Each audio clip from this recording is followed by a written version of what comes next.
And we are all set up and ready to go. So, hello everyone, and welcome back to Satisfactory. Last time we left off, we had done some math and decided that we needed to double our supply of time crystals so that we can get enough dark matter to do everything we need to do. Now this is going to be a lot of work because we're going to be expanding something which is really not necessarily designed to be expanded. But hopefully we can figure it out and get that going. So if I remember correctly, we had gone back, we've been working backwards, and we have these built but not their inputs. And we do have their outputs built as well. So that should be all good. So our next step is going to be the inputs to these particle accelerators, which is going to be a whole lot of coal and a bit of packaged turbo fuel. So, let's see, the coal is mainly going to be a logistics thing. Like, we've got this one train stop which is supplying coal at a continual rate. And we're going to need to get another... Oh, just saying it out loud makes me realize how hard this is. Another 6,000 coal, which is pretty rough. So we're going to need to get another 6,000 coal and another train station to import that. So I don't even know... I mean, hopefully that's possible, but once we do it, it's not going to be very complicated, like, in terms of construction-wise, right? So we're just going to have our floor holes, which go into here, and we just have to expand this out. So let's do this first.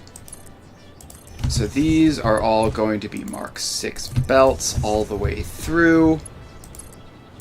And dealing with multiple full Mark 6 belts certainly is going to be a task. So the good news is that we do have 5 of these things, and we only need... So we have 5 belts from the input, and we only have 4 output belts, so like that's fine-ish. I assume we merge these up somehow. Yeah, it's not the world's most sophisticated setup, but it's fine. And I actually have very minor hiccups on this one, which is probably okay. Yeah, it's probably fine. So yeah, we have that. So what we need to do is we're going to need to just add another train station of coal and just like do all of this stuff a second time right next to it. So where is that second train station going to be? Our input is here. So this is the input line where the trains come from, and it's extra long to allow some things to queue up a bit, whereas the other inputs here obviously don't need anywhere near that much effort. Alright, so all we need to do is... We actually have a lot of space back there, although getting the output through would be hard. So either we put it back in this big space here, which would be perfectly fine. So like we just branch off of this into another train station there, for example. And then we have to get the train out. So we just need to cross this belt, which we can just obviously do easily. And then merge back up with all that stuff. So yeah, that should be fine. And then the alternative is to just build it, the entire thing out this way in line with the others, which is probably just more convenient for organization's sake. Yeah, that seems cleaner. Right, so let's get this out a little bit and run it down that way. And then we can start popping in some of these larger foundation blocks. And all of that goes out. It's going to go all the way forwards and then loop over there a bit. And then we just sort of have to cover that little extra bit in just so there isn't that hole. And we're going to need to fill in this hole as well next. Okay, so that should be good enough. So now we grab a train station and we are going to pop it in here. And it's lined up right on this row here. And all the interesting stuff is going to be off to the right of it, so it can just be placed there. So now we grab our freight platforms and we build them in facing this way. 2, 3, 4, and 5. Okay, so we have all this. So now we just need to have this get out of the way a little bit. So we're going to take one of those segments out. And we're just going to do the old Factorio underground belt here. Just take you down like that. And then you're just going to go across like so. And then we connect the belts in. And then we have to go underground to actually build this, because this isn't actually Factorio. Okay, so that goes into there. That goes into there. And we connect it across. Okay. So now we have that all covered again. And hopefully it will all catch up to where it needs to be. Which apparently is only a Mark III belt. So that's nice.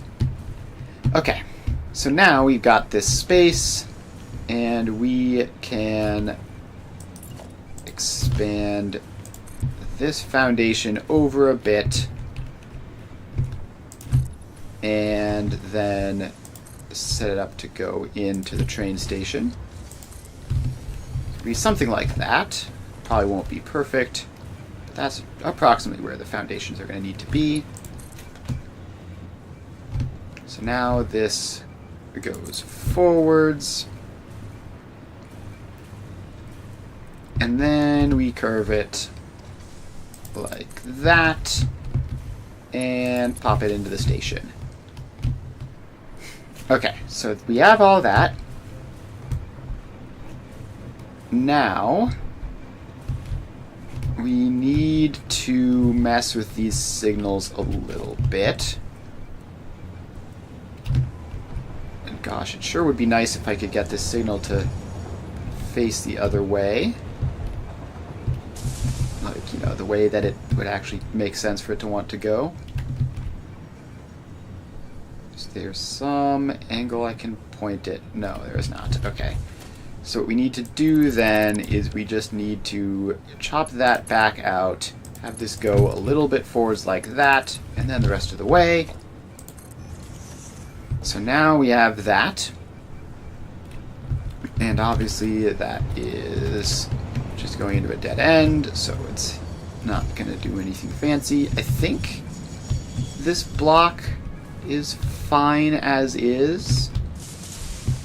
So technically we could put the other signal like there, but I think this is fine. Oh wait, no, it isn't actually. So when this train is stopped there, we can't get anything through this side. So yeah, that we're going to need to fix. And unfortunately, it's going to need to be, like, incredibly precise. So we need to get it, like, specifically here, basically. So let's get some more foundations so that we can do that. And then we take you out. We have you go there, and then there. And then you get a signal there. And are you complaining because you're going to be too short, probably? No, you are complaining because there's some weird things going on here. So let's take that out and try to rebuild it. Like that. And then that. And now this should work, hopefully. Yes, so now that works. And hopefully it's got enough space on the track there to all cooperate. And then this one, we can, I guess, add... Let's see, that's not going to be long enough to hold another extra train in, so it's probably just fine to go all the way up to there. So now this station, which is apparently the 132nd train station I've placed in this world. Good, so this is Time Crystal Coal 2. So we pop that in, and then this just needs to connect up to the output, just like all the others. And you go somewhere in like this, and the exact... It feels like the trains have... Like, there hasn't been an update recently that broke the trains, has there? Because it feels like things are worse just recently than they have been in the past. I don't know. Maybe I'm just imagining things, because it's been a while since I've messed with them. Okay, so we've got that. And I think we might even want, because there's a decent gap here, I think we might even want a signal there, just so that these trains can get a bit forward, so that it takes them less time to clear the area. Don't know how much of an improvement that'll be, but it might save a couple seconds here and there. Okay, so now all of these get set to unload, and we're just going to ignore the actually getting the coal part of this for now. That'll be probably the last thing we do when we get this whole thing set up, because I just want to stay here in the factory and finish everything off. Okay, so the next step is we need a little bit more space, because we need to set up this whole train buffering area. So let's grab an industrial storage container, and we need to get these guys in here. This is way more important in this train stop than it is in basically any other train stop. You really need to be able to unload these trains quickly. So that is all there. Then we can connect these across. And they all go like that. And done. Okay, so now, when we unload the trains, they can unload into these storage containers very, very quickly, and that will provide us our good, solid, constant flow. Then, we need to go down half a level, And we're going to have to go over and look at how I did this on the other side, because it's been a while. But I think it was a pretty straightforward splitting setup. I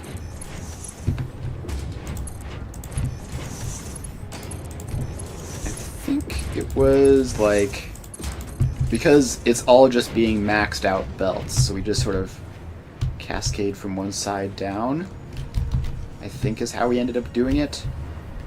So we have this one which splits off, full belt that way, and then the extra goes this way. And then this one splits off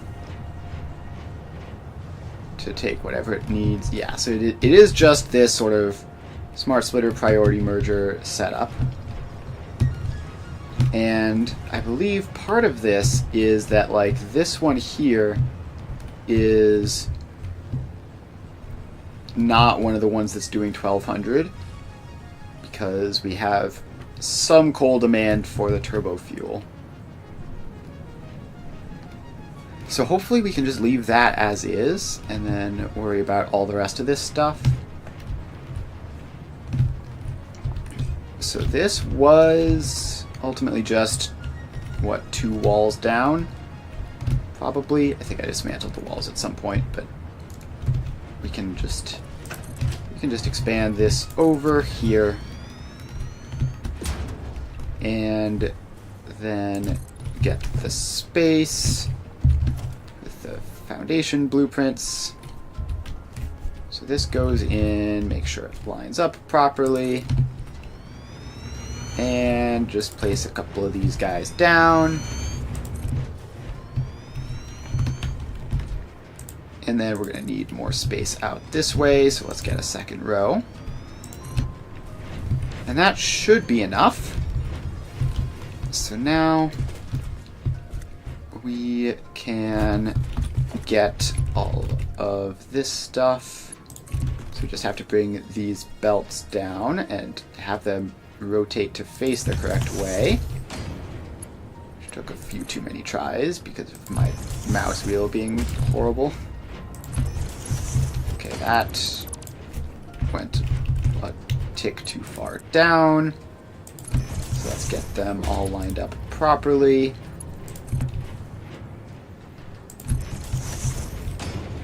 And one more. There we go. So we've got this, and we just need to set up the same thing as usual.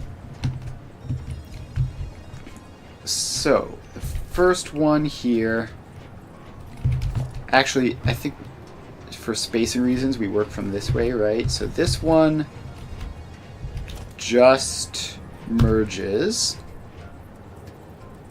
if I can get the merger to face the right way.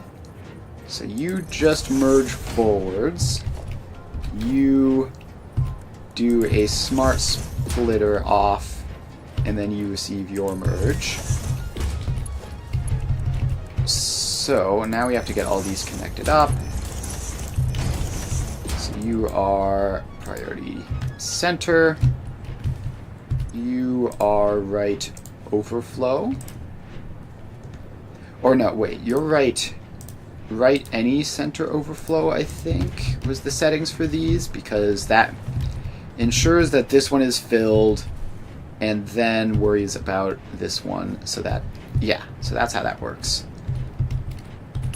Okay, so let's just get all the random little internal belts, and that goes in like so. Then we get your smart splitter, goes across to there, and then you have your priority merger there, which should be able to just copy paste those settings. So that is now all set up, and we connect that belt forwards. Then we grab another one of you and connect you up to there, and do that same lineup, paste the settings, and get a priority merger in. There we go. So then we just have this last one, which you need to line up to there, and then line up to there. And then you go like that. And you get connected in. Alright, so this should be all set. Now we need 1200 times 4. Oh, I was doing the math wrong earlier. I definitely thought it was 6,000 coal. I thought we had 5, but we actually only have 4. Because the last one is a spare. So that makes things significantly easier, I would say. Because that's like an entire pure node less that we need to grab. Okay, so then we get the sinks. So let's just middle click one of those. And just place them out here where they have plenty of space. And obviously for some of these, the spacing there is going to be longer than others. So then we have that one, and man, the space is actually perfectly aligned, isn't it? Okay, so then that goes there. Alright, so now we just have a row of smart splitters up in this area, which will then be the things which take things out of this, away from the sinks and towards the actual production lines. So we have all of these, and they're just all lined up like so, and they go forwards a little bit.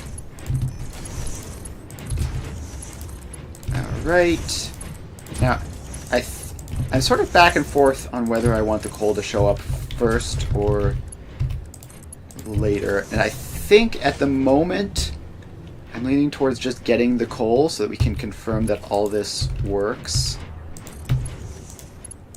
and also so that we can confirm that we actually have access to another 4,800 coal, which is not a small number.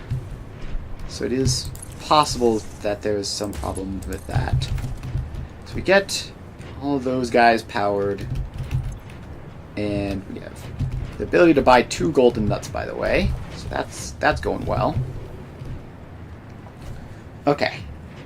So now we need to think about the coal. And let's swap back to the mug. I realized I had the scanner open that whole time. Okay, so we can hide drone ports on the map. Make those all small, and then show resource nodes. Actually, do we just specifically only show coal? No, we have to... It has to be all or nothing. Okay, so as far as coal goes, there's actually a ton of nodes. Are these good nodes? That's pure, normal, normal, impure, normal, pure, normal, impure, impure, impure, normal. Okay, so at least so far we're seeing plenty of nodes, but they're just sort of scattered annoyingly. So we need a lot of coal for this. Now, this here was one of the coal nodes that we had, which was like 2 pure nodes right next to each other, which was great. So if we go here, this pure and these 2 normals, so that makes up 2,400. So that's half. So this block here is half of the coal that we need. So then we need to find the other half, which I mean, surely all these nodes, like, that one's pure, that one's normal, those two are impure. Yes, so this will be the other half. And it's further away than is, like, most convenient. Okay, we actually have two pure nodes down here, so we can just grab those. So yeah, this is one half, and this is the other half, and that'll give us our 4,800 coal. And then what we can do as well is we can grab some of the excess from this, because this particular belt is obviously sinking a lot. So how about we can take some of the excess of this and feed it into here, and that'll just give us just a little bit of cushion, right? So that we have a little bit more coal than the exact number that we need. So in case of trains being slow or something, as long as it's not so bad, it'll be fine. This is actually quite a lot. Very nearly a full belt. It's probably like 1,000-ish actually, because this drops down to a Mark III over here. So yeah, that's at most 270 if that's a full Mark III belt. So we have like 1,000-ish spare coal from this setup, which we can just yoink. So let's just get that in. So in order for that to work, we're gonna have to chop this off. Sorry to this one specific coal belt, which just keeps getting disrupted. Unfortunate. But it's fine. So that connects up to there. And I think that's connected, but I don't actually know. So let's tear it out and build it properly this time. There we go. So now that's definitely connected across. Then we have this belt come down to here like that, and then we can get another smart splitter. Boy, does this particular line of belts have enough smart splitters on it yet? Unclear. So that goes forwards any right overflow. And then this belt, so let's just get this centered on this foundation. And then this belt comes all the way down to here. And then, okay, so we actually need to slightly adjust this, which should be fine. So we need just a little bit of room in here for your priority merger. So the priority merger can go there, and just so that it's less off center from the others, you go in there. And now this whole thing goes through, and this goes in here. Is that even right? Because that is going to only feed into this one belt, which I don't know if we actually want that. I think we might want this distributed across all the belts, because this last one here is just extra capacity, because we have 6,000 capacity and we need 4,800. So yeah, this priority merger specifically goes in here, and then it just goes across, and so then this needs to be right any center overflow.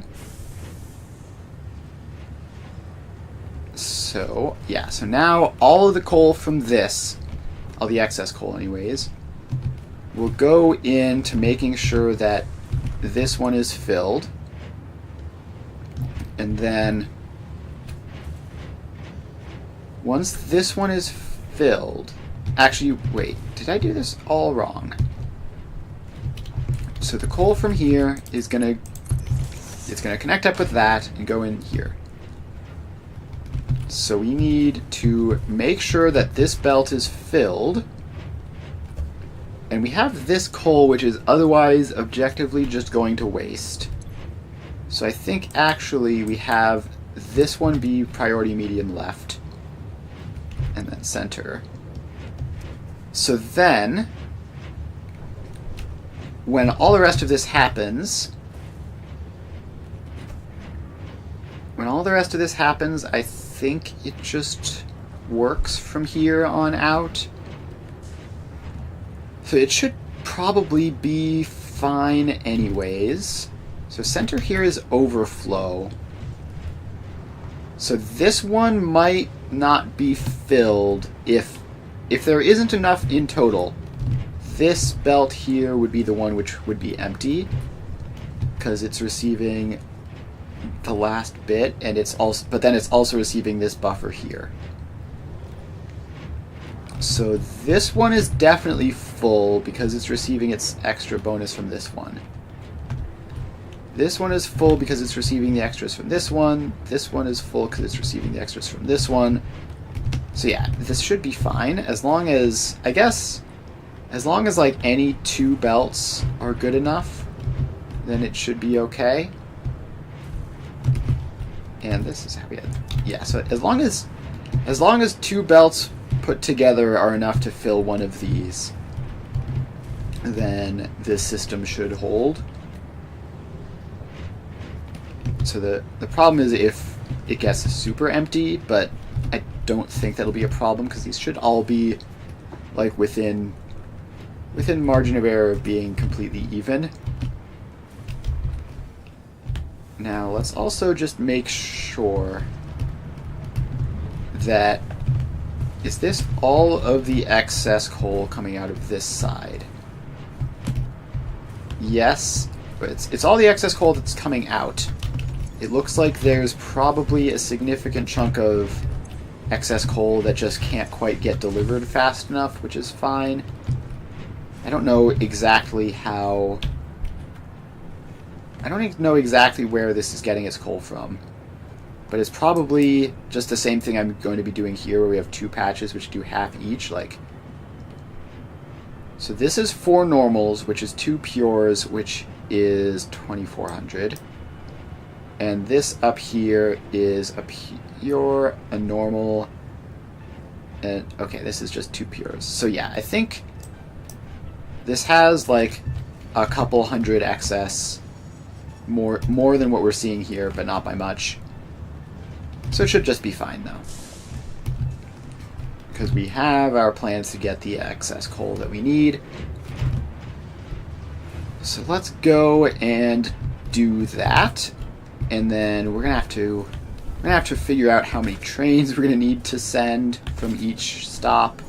They're both relatively close, so it shouldn't be too many. So the first one is these 2 nodes down way at the south, which we can get a branch off of this train line. Oh boy. I almost just sort of hover packed off into nothingness. That would have been bad. If we hadn't been able to get back, we would have just fallen down to ground level. That would have been very annoying. Okay, so we head around here. And now we go south from this, and we just keep going south. Is this aligned right? No, it really isn't. Is there any other things that does what we want to? Also, basically no. Okay, so we're just going to take a T intersection off of this, which should be fine. We're going to have to add in some signals for it, but that's no big deal. So let's have it be sort of this general area. So we go with 3 of those. Then We scroll through our hotbar, and we get stuck in some random nonsense. I really need to figure out how to fix a scroll wheel. Like, I've done things in the past which have made it slightly better, but I've never actually managed to, like, properly get a permanent fix for the scroll wheel problem, which I really need to do at some point. Okay, so that is all set up. Then we get signals. So we get path signals going into the intersection, block signals going out of the intersection,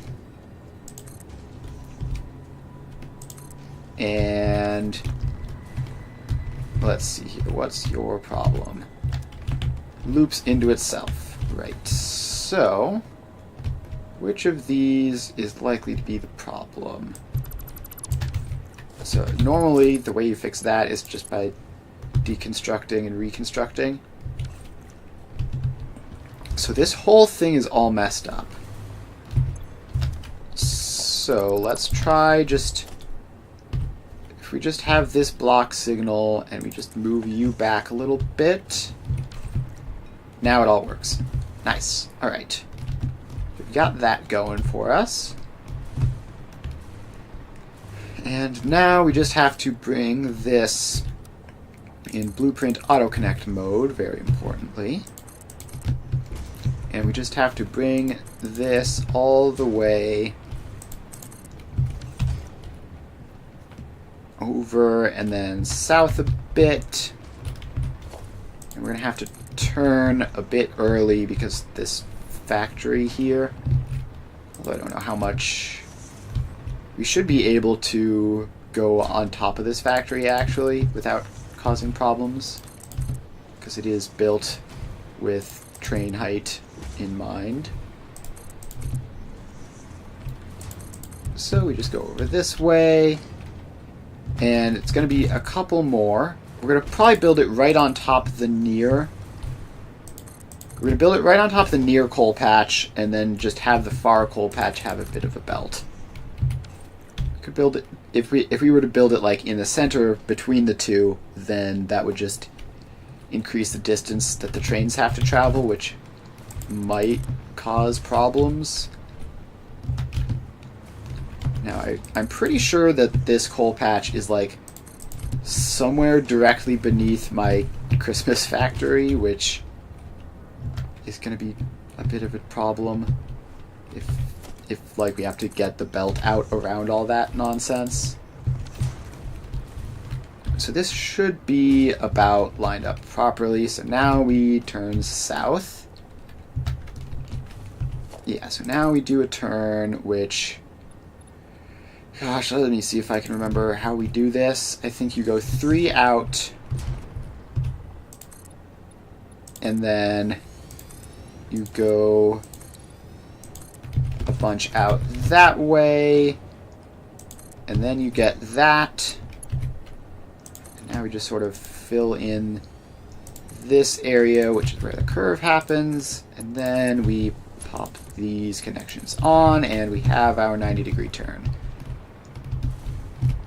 Alright, so that's very nice, and let's get some block signals on here, just because it's been a bit since we've placed one.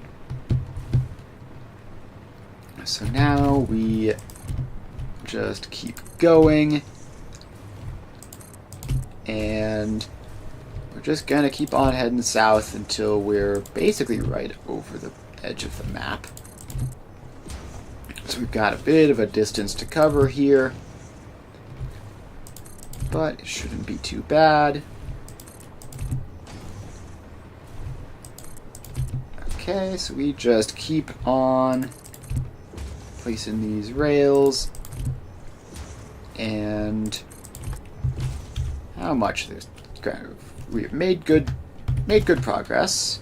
We still got a bit further south to go.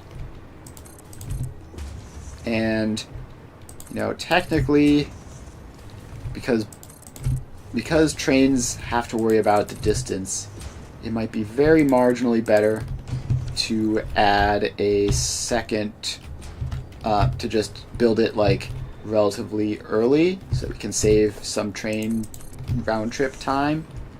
I can't imagine that making enough of a difference to be worth it though, so we're just not going to.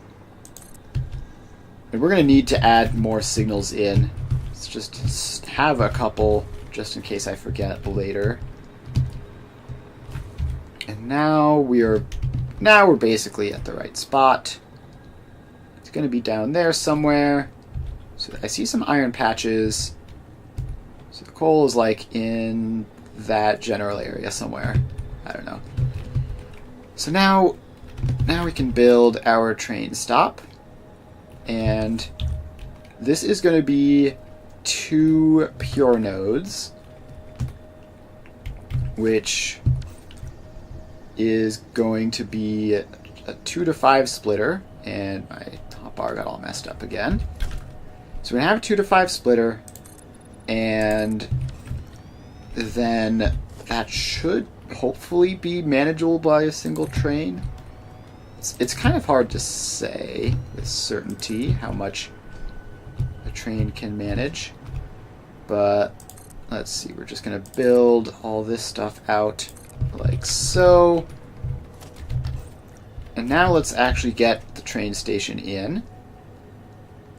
So, I can't even tell which way this is facing. This is facing the right way, cool. So let's give it a bit of space there. And pop that track in. And then this track is going to need to sort of sneak around the edge like this. And let's just have it go another layer out. And now we get our freight platforms. 1, 2, 3, 4, and 5. So those are all in. And now we just need to get this loop done. Alright, I saw. There we go. So that is in, and then we go back a little bit and connect up to there. Now we get a couple signals in this general area. And that one goes. Alright, so now we've got all this. It's set to load by default. And now we need to get our 2 to 5. So, this is a 2 to 5 with the caveat that it's going to be belt speed limited, so we have to do the whole multiple level thing. First, let's get the storage depots in, which go here. So again, these are so that it can load the train buffer very, very quickly if it needs to, which should be a lot less important here because we're not using anywhere near the full capacity of this train stop's input belts, but it's still just always nice to have, and it's like relatively closer than it has been in multiple other cases in the past where it's been helpful. So all that is connected up. So now all we need to do is a 1 to 5 balancer, and that will go in somewhere like this. I don't know. Let's have that belt be lined up with that, because that's like the center basically. And then we just connect these up. So we do that. And then we get a 4-meter wall. And from up here, we build out a foundation. Like so. And we're going to put another 1 to 5 balancer on there. And that will be that. Okay, so then this lines up to there, and then I wonder if we can get it like perfectly on top of the other one. It's hard to say exactly, but I think it might be. I think it might be like this. It's hard to say exactly, and also really doesn't matter at all. So this goes. I think we did get it, just based on the fact that these angles are looking very much identical. Yes. So, there we go. Now, all we need to do is get the belts down. So this goes like that. And into there. Then this needs to go out a little bit further and have its belt like there-ish, and then that goes across. So now sorry about that sneeze.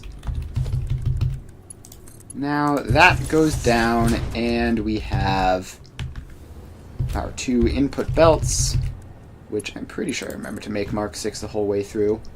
If not, then that will be too bad. So these just go down, and we're going to swap to jetpack to build this, because we're going to need to be maneuvering around outside of the range of any power poles.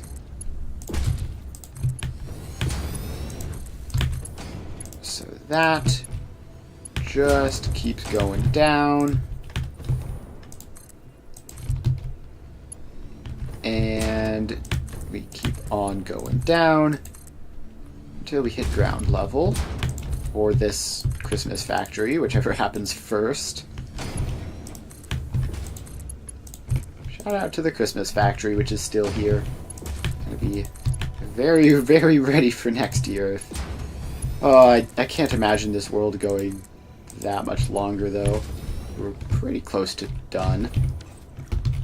But we got a good solid 6 months past Christmas with the factory still around. Alright, so then there's one of these guys is to the west of us and pretty close. The other is to the east of us and kind of far.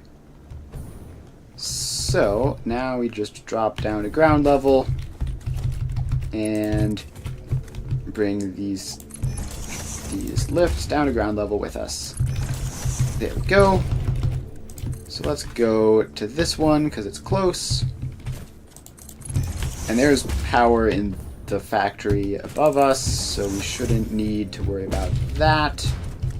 Okay, there's coal sighted. So we need to just get power. Power tower, just pop one there. And then probably going full on power tower is extreme overkill for this, but whatever. Then you go up there and you connect across. So this should all be powered up. These are not getting any Fixmas gifts in the middle of May, unfortunately. It would be real funny if they did. Okay, so then that brings the power down to here. And we can build this. So, miner mark 3. Plop that down. And throw some power shards in. Up to 1200 per minute. And connect the power. And now we just need to figure out how we're getting from here up onto that ledge. And I guess we can just build up to the factory above us. So we can just build up to here. And then actually swap to hover pack mode. And then this can ramp up to here. And then go over this way. And then it goes down. Something like that should hopefully be close enough. And connects across. Okay, so that is coal belt 1 check. Now we have to take the other one and go all the way over to the east.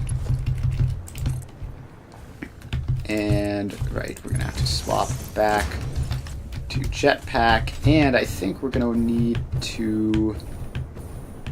Let's see, are we going to need to grab power to get over there? We have some power poles in that general vicinity. I guess that's just for that SAM. Yeah, no, we're gonna want to bring some power. So that will go somewhere in that general area.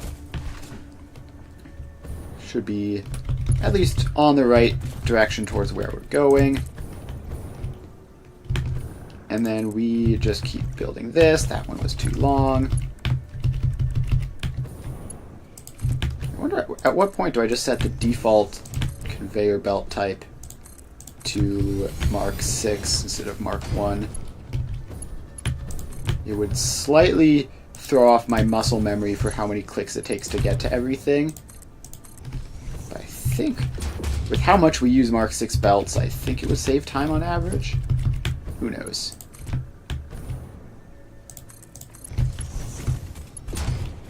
Okay, so this just keeps on going over. And... okay, so sort of up on top of that ledge, and then a little bit further still. Okay, let's actually just zip line over there and see what it's like if I can select this zip line scroll wheel, please. Okay, so we're just gonna zip line over there and then bring the belt back to us. I think that will be easier. Okay, so it is a little bit further. So let's just keep on going. And over this way. And let's see here. Coal node is just up here. Cool. So we go up this way. Minor Mark 3. Let's scroll around to get that pointed back the direction we came. And then power it. And power shards. There we go.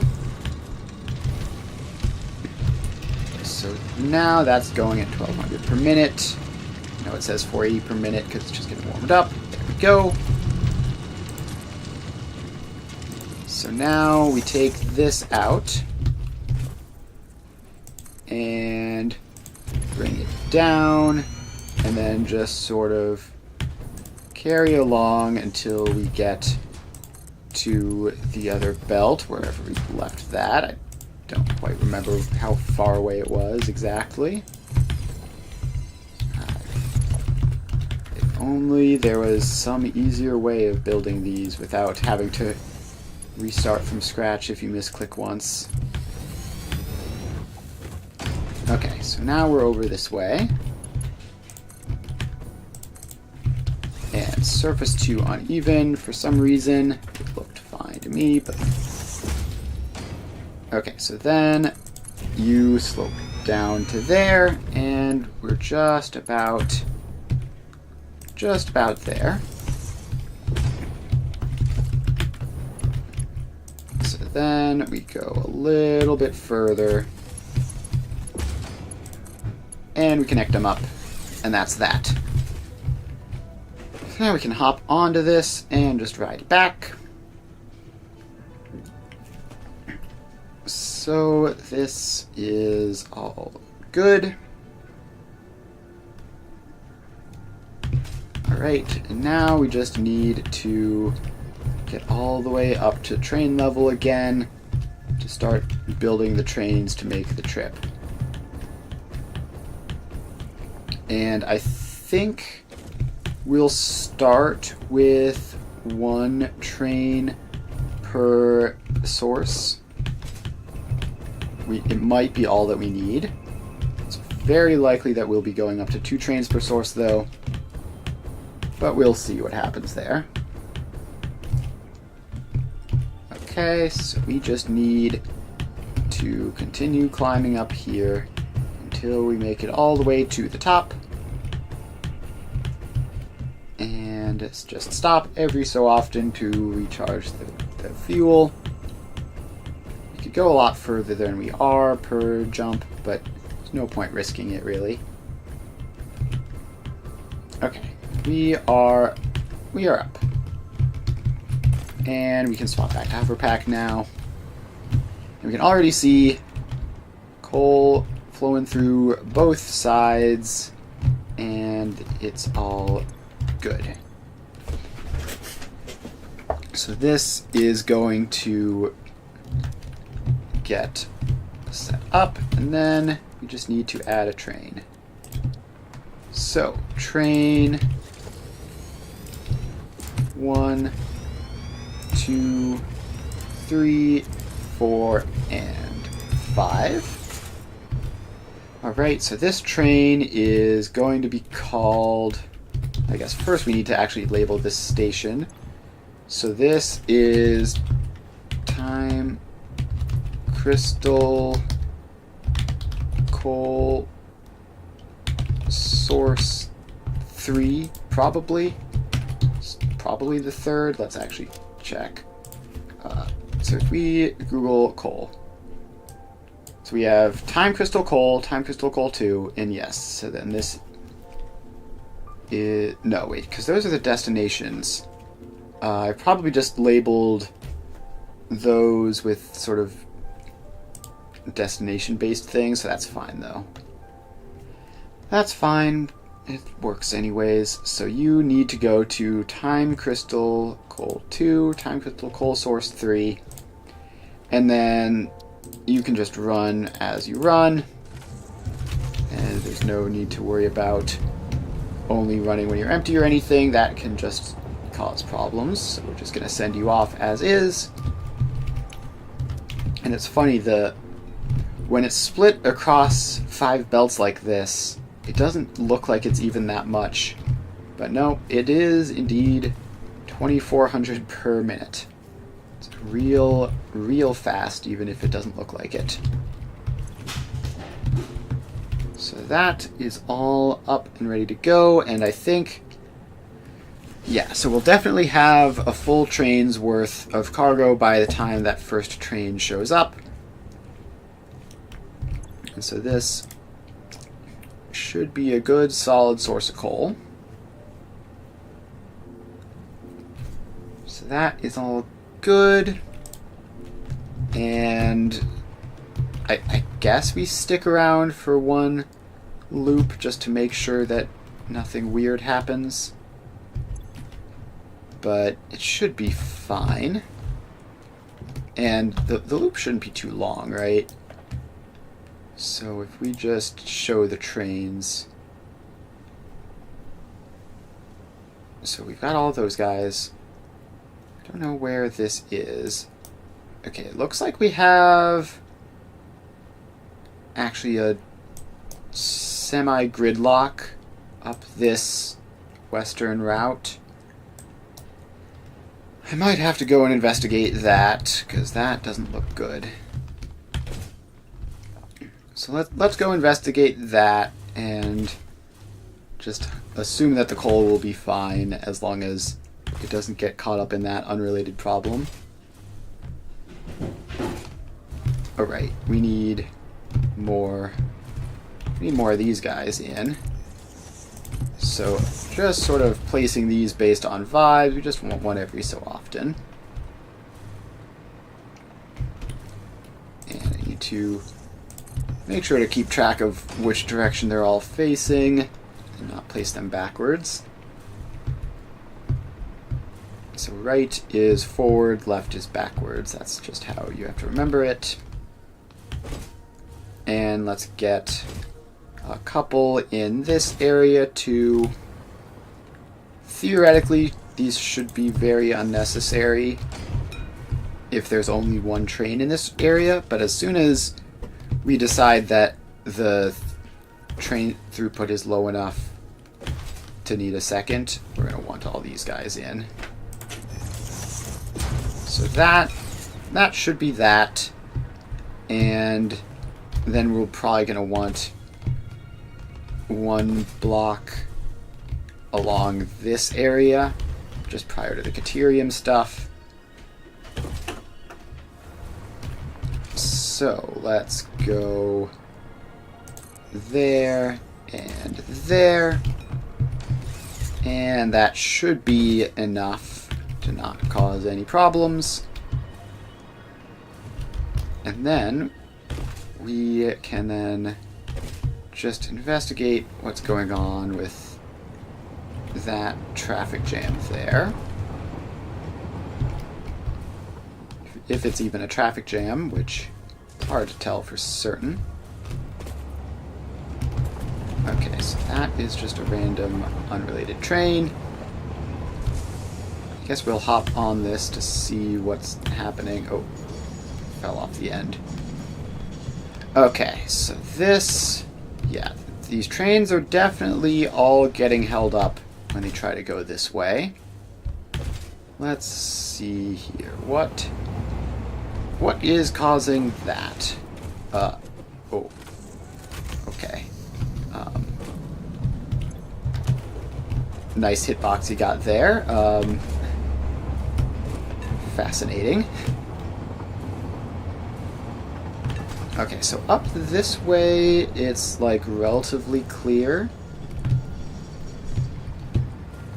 So you're stopping at this signal. Why are you stopping at this? Oh, are you going into there? Is that what you're doing? No, you're going past this. So why did you stop? There's not even a train in there. Oh, it's because... yeah, it's because this whole gigantic row is like all path signals, I think, which is causing the problem. And unfortunately, it's kind of hard to deal with that, but it doesn't look like it's a massive issue, actually. It looks like it's pretty minor, all things considered. So let's just assume that's fine. And actually, while we're in this area, the coal we're looking for is right over this way. So we are... oh, it's actually going to be right by this route here, which I wonder, that'll either be very convenient or a major problem. I don't know which.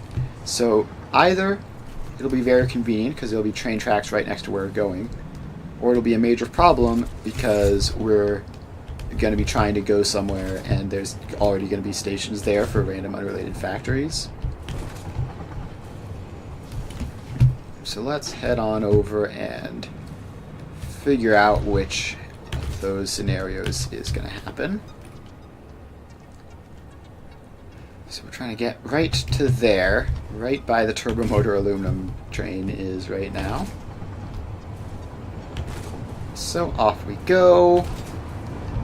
And we do have this upper level of tracks which we might want to use more, because there's not that many trains on this, really. Okay, so we can just ride this in, and then... yep, it's about what I was worried about. The turbo motor factory is right here, basically. So that's the coal patch down there that we're looking for. And we should have enough space, so we can build it over this way, where it should be fine. Yeah, so if we build it over here, it should be fine. Do we want to build this on the second level? Nah, the first level looks completely fine here. It might break things either way, but the second level is very much...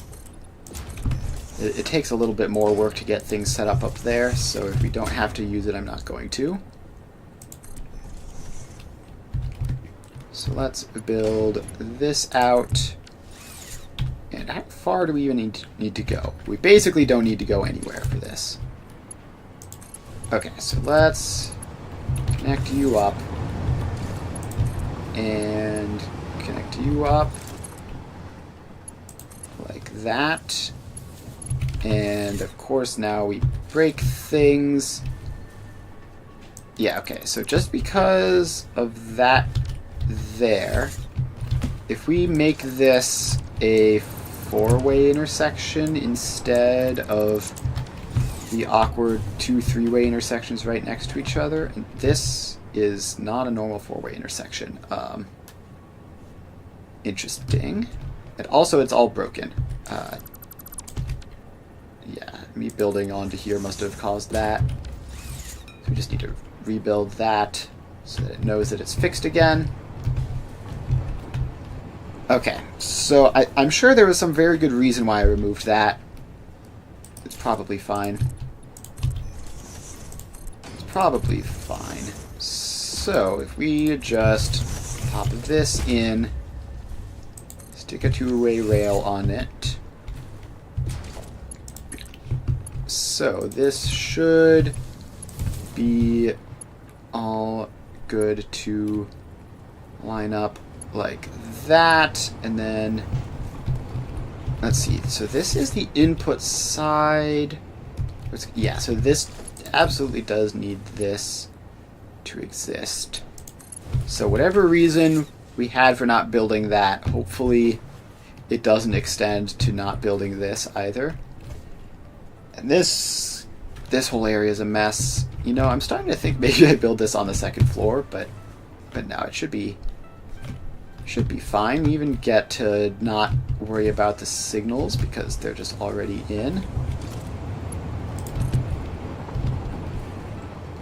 So this connects across to... Oh, this is a nightmare. Okay. That connects across to there. This one connects across to there. Okay, if the trains can figure out this signaling, then good for them. This is a nightmare. Okay, so that it all works, and this will the errors will disappear once we have the station in. So now we just need to pop in some foundations. And these go just like this. And then they extend out a little bit. And then we're going to have some room off to the side to build our buffering spot. And I think we placed that wrong. So let's get rid of that. So this should be all that we need. And then we grab the hotbar and pop the station in. So station goes there, connects up to that. Then we get this rail to loop around here. And can you just work, please? Something like that should be easy to connect to, and then we get the freight platforms. 1 and 2 and 3, 4, 5. Okay, so the freight platforms are in. So now we just need to connect this across. So that loops around this. Hello? Why are you doing it that way? How about you do it in literally any other way than that. Okay, wait. I saw... Okay, that's blue, and then we just sort of do a weird, awkward curve to get around to there. And we put some signals in. And now it should be all clear, and that signal just doesn't matter at all, but we have it, so there. Okay, now we get in this train station, which is going to have its storage containers facing the right way. 1, 2, 3, 4, and 5. I wish all this train stuff was small enough to fit in a blueprint, because I end up just doing the same thing 20 different times, but it's fine. So this all connects across, and there we go. Okay, now we get our balancer. Build mode default. Pop you in like this. Give you a little bit of extra space. And then we connect all these guys in. 2, 3, 4, and 5. Then we get our second floor. And we build all this stuff in and do the same thing again.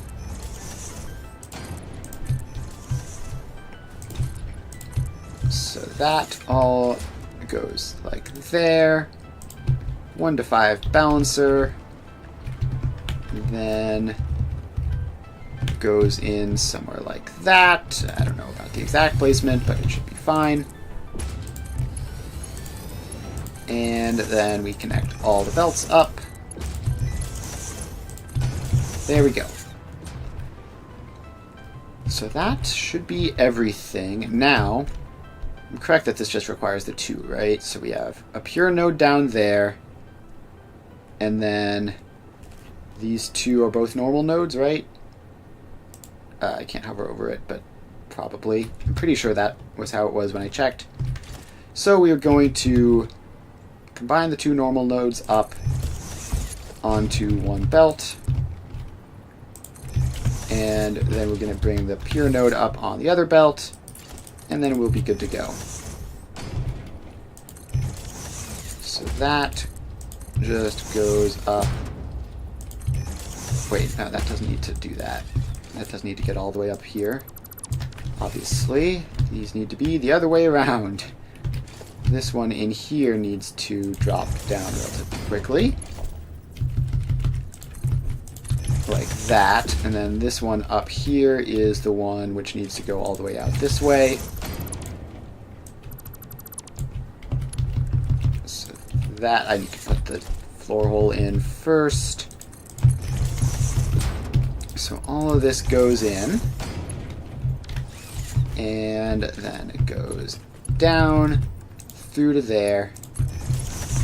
And now, we should be able to just pop down to ground level. Do I have, like, anything on the ground level? I do have water extractors down there. Okay, I thought I did, but I wasn't sure.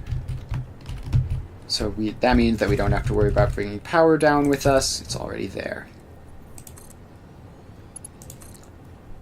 So those go down. Then we swap to jetpack mode and start dragging these the rest of the ways. Now, good news is that this side of the map, this part of the map is higher than the edges, so we won't have to go down quite as far. So that should be quite convenient. So these belts drop on down. And we just get down to ground level. And here we are. So that is down to there. And then this one is going to be down to there somewhere. Okay, then the one coal node is right here. So let's grab that. Production, miner mark 3, face it this way. Throw in some power shards, and 600 a minute. Okay, now we need to find those water extractors that we saw from above. Which, where on earth are they? Okay, they're over to the west. You can see a pipe. So if we take this power line over to the west, we will encounter the water extractors and have power. So let's bring this on over. And place power lines every so often, and then we can just connect up. Okay, check. And actually the other coal node is right here too, so that works out quite nicely. So we get a miner mark 3, rotate it around this way. We can give you power and overclock up to 600 per minute. And now we just need, so we need this to go east because that's where we just came from a moment ago. It's important not to get turned around in this because the visibility can be pretty bad. So this comes over here. And we want to try to keep it from clipping if it's not too annoying to do, but it's like pretty annoying to do most of the time, so there we go. So that belt comes all the way over here, and then we just need to get a merger facing generally the right way, and you connect into there. And then you pop into there. And then we fly up here and get this one connected in to another merger input.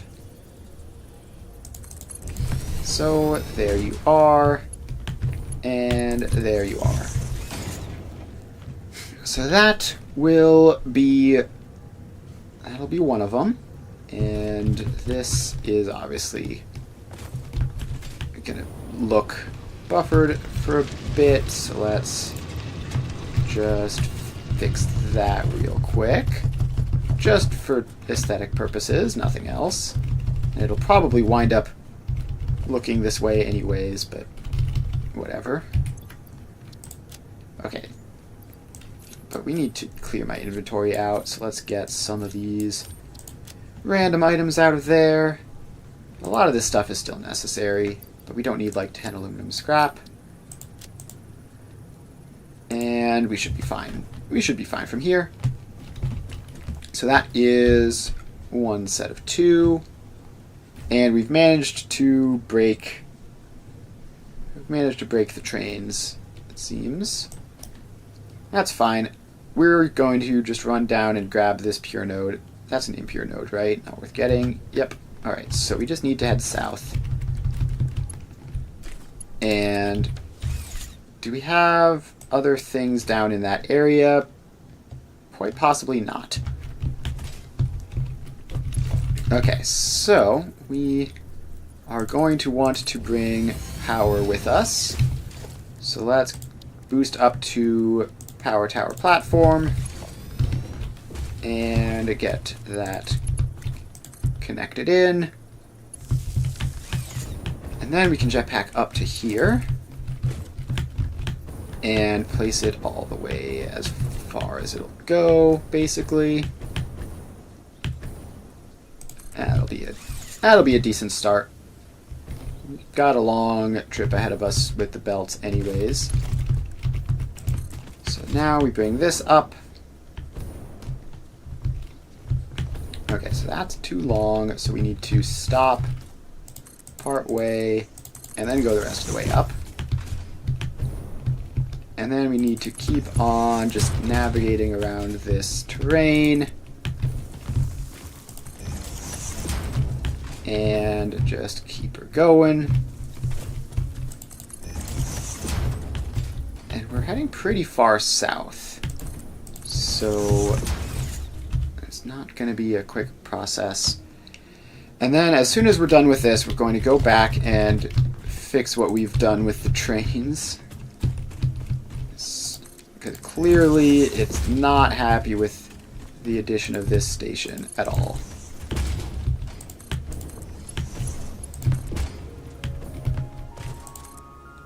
Okay, I have no idea where that power line I placed was. So that's something we're going to have to deal with at some point. I have to find that again. Alright, so now it's just sort of this way, southwest-ish. And let's just keep on going. Alright, now where? Basically directly ahead of us the way we're going. Very cool. Alright, through this little area probably. And up to there, although we need to have another try at building it that way. So it's too steep there, but it's fine there. Okay, so now we just gotta be like right ahead of us, right? It's really, really close on the map. Is it just down this way? Yeah, probably. I don't see it though. Is it like in a cave, or is it just underneath these trees? If it's in a cave, that's going to make things a lot more complicated. No, it's right here. Cool. That works out. Miner Mark III. Okay. Time to look for a power pole. So we gain a bunch of height and see if we can spot any power tower platforms anywhere. Is this entire area completely unaltered? Seems like it. Alright, we need to drop down before we go splat. Okay, so let's just focus on the belts for now. And bring those up this way. And boom, connected. Alright, so belts are connected. Now we just need to... Did I even remember to do the settings for this? I bet I didn't. I did not. Okay, so power shards, overclock, done. So now we need to get a power tower platform in here. And get that connected up. And then we need to go up until we see something to connect to. Let's just put it up there on top of that cliff. That'll be a nice solid spot to start from when we go looking. It's in the general direction of where we were. So it should... Yeah, okay, I see the other one I placed now. It's down there. Please connect. There we go. So that's all connected, and this belt... Did I just not finish the belt? What is this? Oh no, it just clips underground. Okay, that's fine. That's fine, it can clip underground. And there goes the coal. Alright. So that, I believe, should just go all the way. And yeah, a whole lot of clipping going on here. But this should get us all the way back up to the train station. And just follow this. And a little bit further, and then it goes up. Very nice. Okay, so now we can lift ourselves up, and from there we're going to have to both set up this new train and then figure out what the heck I did to break all the existing trains by adding this in.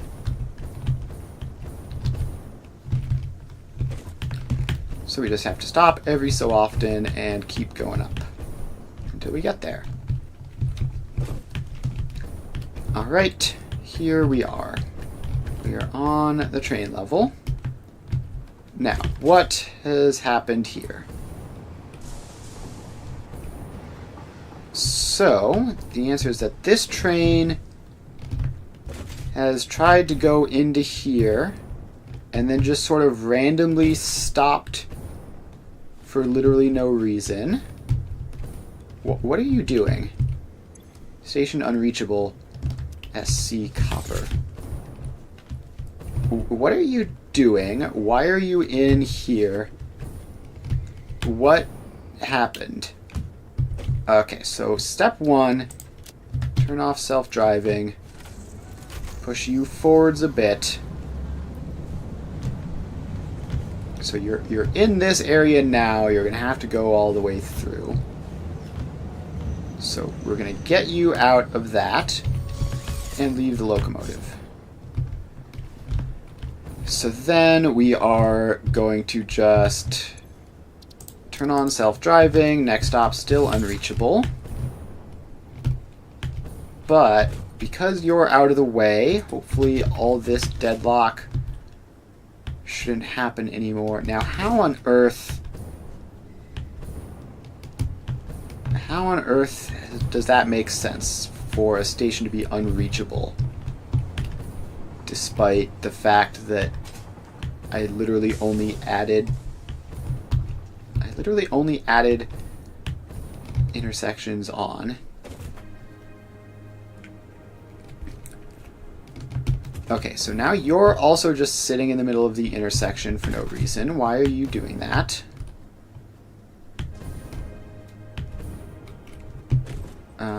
It says the next thing is green. Signals are making the next stop unreachable. What on earth happened? Like, what? Huh? I don't understand. I don't understand. Like, surely it's just as easy as you just going forwards, right? Turn off self-driving. Go forwards a bit. And yeah, and then okay, so what train is this? This is Supercomputer Criterium. Okay, wait a minute. That other one. This is Supercomputer Criterium. And you are meant to be going to the Supercomputer Criterium supply. Now, if I remember correctly, that other train which was having problems was also supercomputer related. So, is that true? That was this train in here. And you were supercomputer copper. Okay, that's... So either every single train in the factory is broken, and this is just a coincidence, or somehow the supercomputer specifically broke. Okay, so I don't remember where exactly the supercomputers were. Were they... They're in this centralized area, right? They're just back here? Okay. Right, so this is the supercomputer place. This is where you're trying to go, in here. And it is directly adjacent from what I was doing, so that it makes sense that that would have broken it. Okay. I'm understanding. So, how do we fix this? How do we fix this at all? So one option is to give this, just have this go up to the top floor, because it was clearly working before all this happened. It could also be that it was just like a temporary thing. No, it shouldn't be a temporary thing. It is something to do with all this. So, let's first of all swap back to hover pack. I don't know why I wasn't on that. So let's disconnect all of this. Change nothing else. So that one is now moving. It's figured out how to get there. This one, I don't remember if I left it on self-driving or not. I did, and now it's moving. Alright, so they're doing something. They're probably going to do some illegal turnarounds, which will cause problems elsewhere in the future. But who knows? For now, at least, whatever weird stuff happened here is no longer happening here. And we're just going to have to wait for their bizarre cursed turnarounds to happen to figure out where that's going to break something. So now we have this station here, which let's call this Time Crystal Coal Source 4. Because I'm pretty sure that's what that is. So now all the rest of this stuff is happening. And the traffic jam should be ending. It's obviously going to take a while for that to propagate through everywhere, but it should be fine. Got all sorts of trains moving around now. And so then we just need to figure out how to connect all this stuff up. So we are going to use the top floor, I think. So we have this. Okay, so we're going to do the thing where we just build the intersection up here and then have the ramps go down. So this goes out like that. Then we put in our rail block, and this is actually going to be really cramped in terms of space. I guess we'll see how that turns out. So we need this output to connect up to here somewhere, somehow. So how steep can this be? If we just have you just directly go like that, that's still too steep. Yikes, that's not good. Okay, so let's just confirm that that's too steep. Now, if we cut that out and have it go directly to the station. Okay, that is doable. And then we're going to need to do the same thing for this one, basically. So all of that stuff goes out, then we just get a rail segment, and this one, obviously, there's a lot more room for error, so we can just do it like that, and then this should then connect up the same, just a regular old generic thing. So that goes like that, then these go across like that. And we get a pass signal going in, a block signal coming out. Okay, so then that needs to be a path signal, and that needs to be a path signal. Does that fix everything? No, let me guess, one of you guys is looping.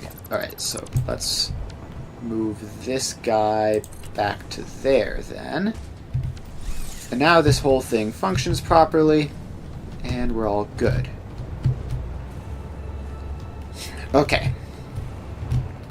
So, this is now connected up to the top half. However, that's not quite solved the problem, because we then need to connect the destination up to the top route as well. For now, let's get the train in while we're here. So, transport. And we go electric locomotive, freight cars, 1, 2, 3, 4, and 5. So this is going to be time crystal coal 4, probably, at this point. So then we search up coal, and you are going to time crystal coal 2, time crystal coal source 4, save, turn on self-driving, and have fun. Actually, uh-oh. No, wait. Don't. Whatever you're about to do, stop it. It's going to be unhinged and stupid. You just go back, just stay in here for a little bit, and you are going to take some ridiculous shortcut through some other station to get down to the bottom layer, which we definitely don't want you doing, because that would just break all sorts of things. So we are just going to run down, I think it's just down this way. Okay, let's just get... Oh boy, being pushed along the train like that is very unpleasant. So let's just ride on this, and we have to take a left turn here. Please say this is taking a left turn. It is. Very cool. But then it's going to be going in here. So yeah. So now we just need to extend this Blueprint Auto-Connect mode and extend this track all the way down this way so that we can connect it up to the time crystal destination. So we just have to bring this all the way down, and that should be fine. We might. So the time crystal destination is going to have both modes. It's going to have the ability to go up to the second floor and down to the first floor, which is a little bit more complicated, but we also very deliberately gave that coal input a whole lot of extra space, so it shouldn't really be a problem. We are going to need to put signals on all this space, though. So we wound up doing a whole lot of train logistics-based stuff, unfortunately. I wanted to be building a factory, but it is what it is. I always knew that this was going to be one of the steps, and that it was probably going to be a bit of effort.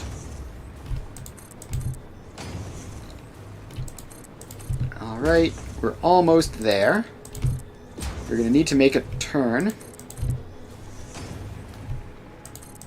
We're going to need to make a turn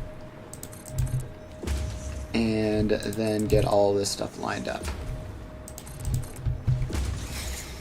Okay, so we go up to here, and I think that might have actually been one build too many. I don't know. Actually, it's the top floor and the bottom floor aren't quite perfectly lined up, it seems. So let's just do this. Yeah, is that true, actually? Are these just straight up... These are straight up not aligned at all? Yeah, they're like a millimeter off. That's kind of nightmarish, but whatever. It's fine. It's not fine, but it's also like 1,000 times too much work to fix, so it's just going to be this way, I guess.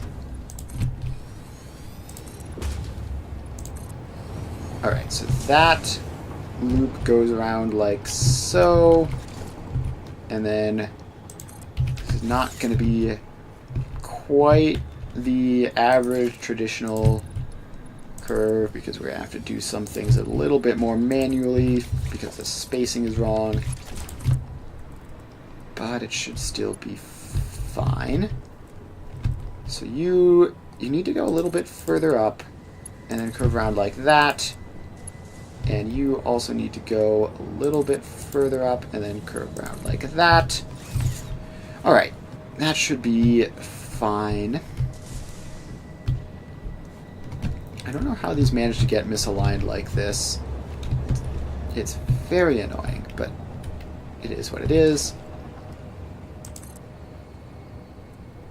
Okay, so now we just add a couple more of these on like so, and now we get to make this whole system a little bit more complicated. Yippee! That's just what we needed, is marginally more complicated train tracks in this area. Okay, so this is the input. So do we actually do one of the more cursed setups here? Yeah, I think we do. So this is the input, and it is just going to come directly up to that way. And there's nothing over here, so there's no reason to connect it up that way. And then this is the output over here.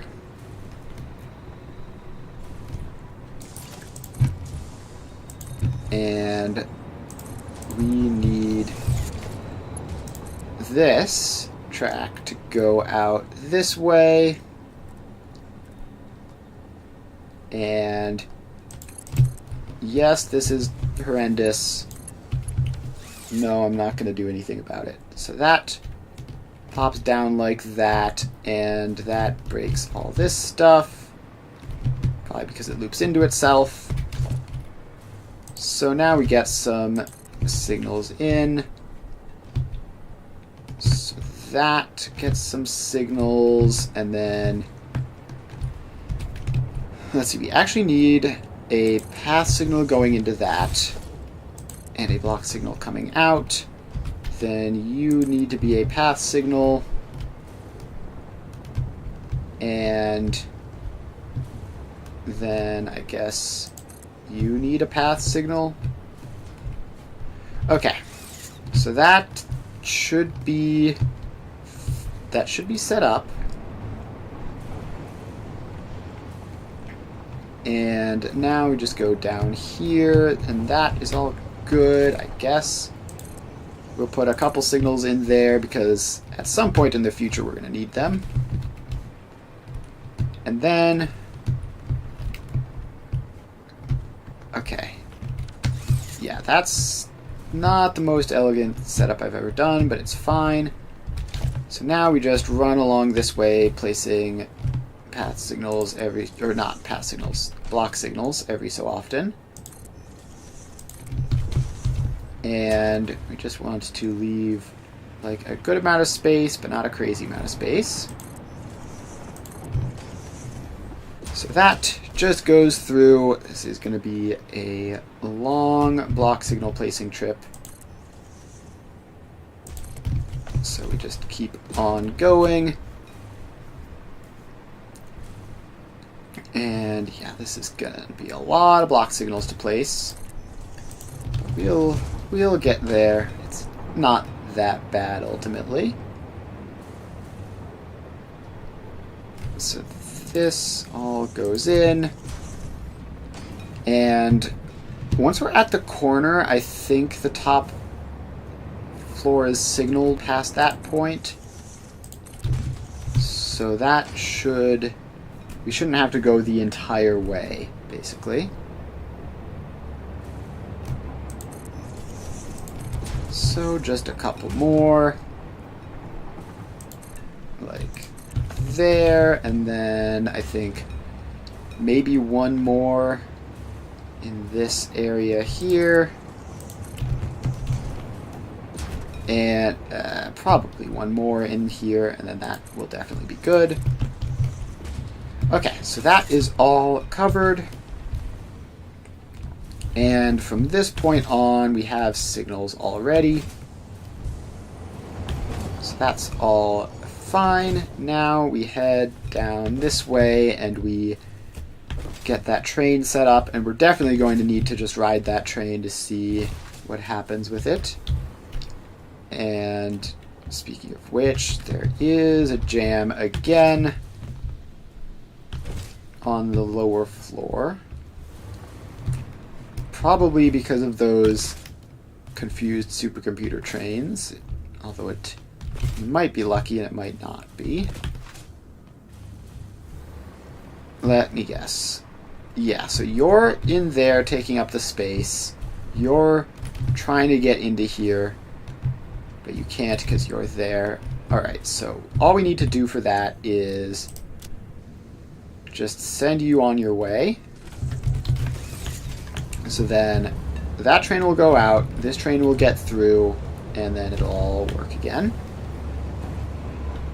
And then once you're turned around, you shouldn't ever need to turn around again unless something is broken even more seriously than I thought.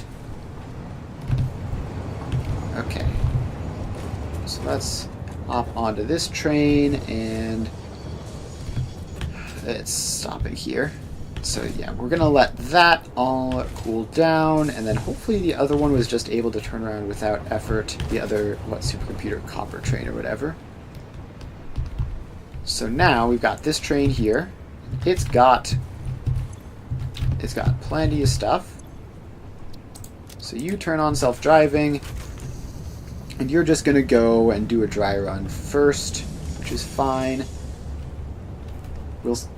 It might be too steep for these trains to get up from a standing start out of the station with cargo. So obviously they can do it without cargo, but I happen to know that it's worse with cargo. So we'll have to see what happens there. Hopefully it's fine. So we just let this train go through. And it's nice and quick. Alright, here we go. Just nice to be able to sit back and relax for a bit and just let the train move. So now we turn, and pretty soon we're about... Actually, no, we have to get all the way down this path as well. It's really quite a distance, all things told. So we'll see. It'll quite likely need a second train. We'll have to figure out whether it's delivering enough or not. It will be hard to tell because they have a good amount of buffer to start with, but it should be fine. Okay, so now we get into this section where we have to slow down for signaling reasons, and then, oh, there's already a train in there, that's good. So now we are able to do this, no problem, and now we're just doing normal train stuff. And there we go. Okay, so we're able to get past here. That's good. That's a fantastic thing to confirm. And now we wait in this area for that train to leave. And now we're going to show up and do not much of anything because we're empty. And then we'll see if we can get back out. So I'm going to stop here. And let's just leave the locomotive real quick and just check what's going on here. We've got a decent supply of coal, which is about to stop for the animation probably, although actually it's still running. Is the animation working? Okay, I guess just because there was nothing to do, the animation never happened. Alright, that's fine. So now we get back into here and we see if this can make it all the way back. And hopefully it won't take some bizarre side path along the way. Let's see, we enter this. I don't see any warning lights. I do see some of the trains are yellow for no... I think that's just a visual bug. I don't think that signifies anything. So we should be fine. Now we just move along until we get to the destination again. And that should be that. So when this gets back, hopefully that'll mean we have enough coal for the new setup. And because we're instantly draining it, we should be able to see whether or not that's the case. And although I think we have technically more sinks than is strictly necessary, so I think we can save. So what might happen is we might end up sinking some coal that goes in the 5th input when it's actually needed. So we might have to just turn that sink off and have only the 4 inputs with 4 sinks sinking 4,800 items per minute as it should be. Okay, there is actually a non-zero amount of traffic up on the upper floor, which is honestly just like, it's a very good thing that we have the upper floor, because this, like any level of traffic like this up here, trying to shove that down onto the first floor would be a nightmare. Okay, apparently we just get last dibs on this intersection, which makes sense. So that one goes out, and we will be following it.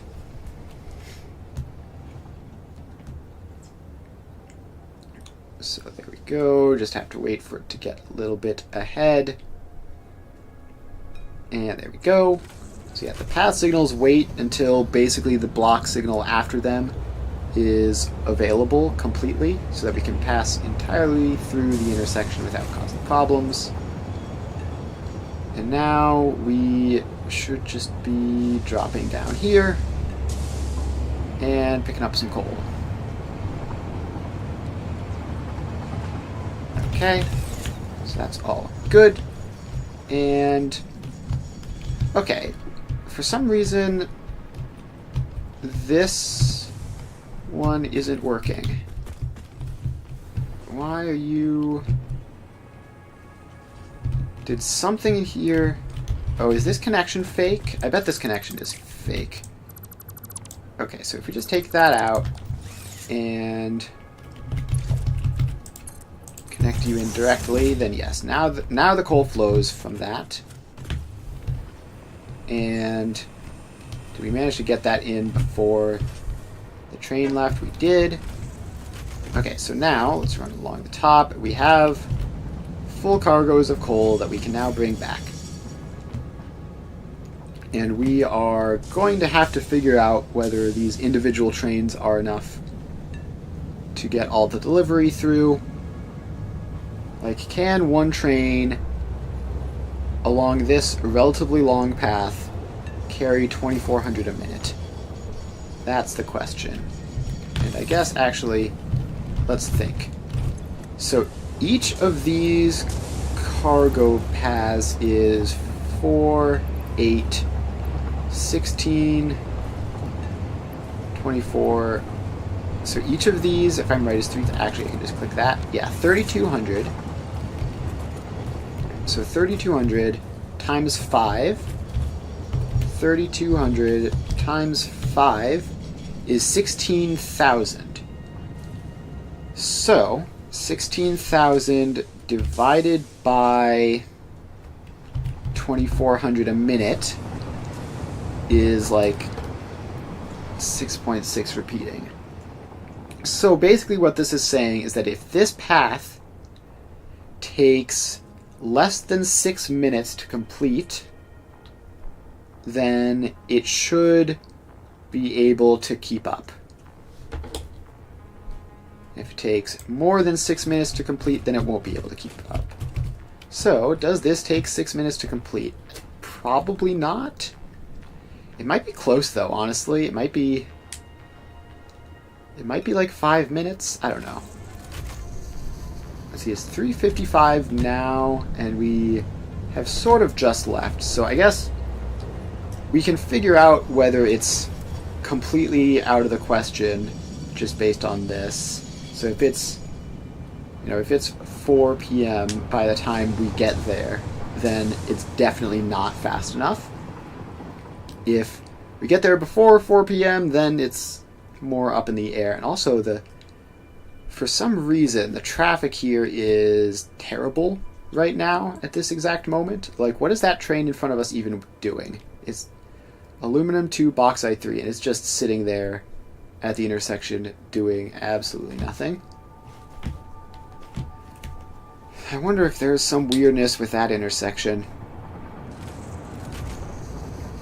And there's probably also just like we probably also just need like another block or two to be placed along this part of the path. Oh, I bet it's because we physically don't have enough space in there to store all the aluminum trains. I bet we need to add... I bet we need to make that path back there a bit longer with like an additional block or two, so that the aluminum trains can all sit inside the station and not be in the way like that. I bet that's what was happening. Okay, it's fine though. Like, even with all that delays, it's 3:56 and we're like 90% of the way there. Okay, 3:57. So what, this, like, back 2/3 of the trip with some pretty rough traffic that's, like, I think pretty unlikely on an average trip. And it still only took us like 2 minutes. So yeah, I think this should be fine. I think this should be fine, although taking into consideration the loading and unloading times, maybe not. Okay, now we're the ones just sitting here stupidly for no reason, because that train down there was doing something. Okay, yeah, what are we waiting for now? I definitely spoke too soon when I said we were definitely good, because the traffic delays are definitely real. And we definitely need some more block signals in there, I think.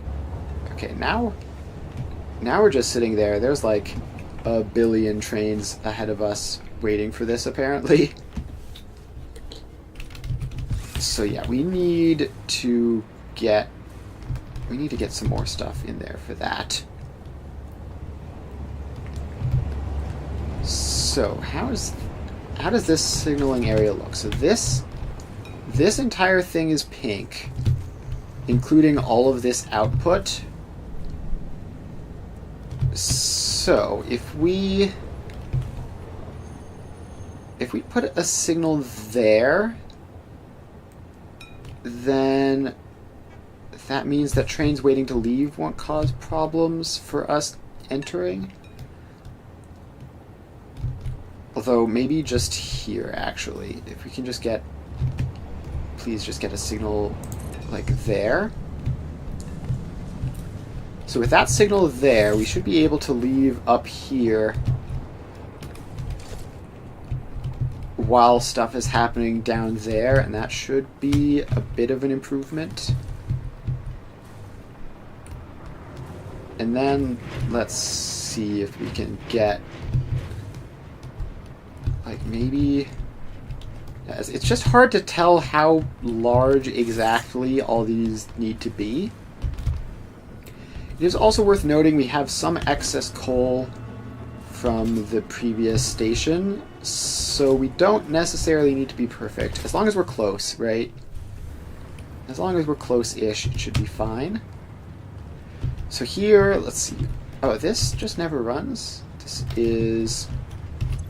right any center overflow, and this is getting priority. Right, so this is hardly ever even being used, and all the rest of these are going well. So let's just get some throughput monitors in here. One. There's not enough space for it there. There's not enough space for it there, so we're just going to have to monitor in those two. That's probably fine. 2, 3, 4. So these are the 4 belts we're trying to fill. They're all showing 1200, and we're not sinking any of the excess, really. Although I suspect we're probably sinking some stuff back here, maybe? Yes, we are sinking some stuff back there, which is fine. Now, for this, we might as well just set that to priority. It's like there's actually just no reason to use this except as needed, because this belt is entirely free, basically, because otherwise it would just be sunk. So there's just no reason to use it, to use this stuff, if we don't need to. So we have all this, and it looks like it's probably keeping up. It's hard to tell for sure, but it's probably fine. So with that, we have our 4 coal belts. So that's good. So the next step we need to do is we need to get those 4 coal belts all the way down this way. And then we need to do all the other various inputs as well. So we already have the top halves of these in. So let's now just get the bottom halves. So these go in like that. Oh, these actually have a full-on platform here. That works. That is going to make this a fair bit cleaner. So let's just expand this platform out a little bit to cover all of these guys. And then expand this row out a little bit so that they can all go in. And then we bring these down onto the platform so that they are mostly just so that we can see them from a distance more easily. So that when we're planning where our other belts need to go, we can just see exactly where we're headed. So that one needs to come all the way down to there. Okay, so those are down here now. And we need to get the 4 coal belts in. And also, what is this belt? Why is it empty? Oh, this is the belt which will eventually be feeding the diamonds to the time crystal converters. So that's fine.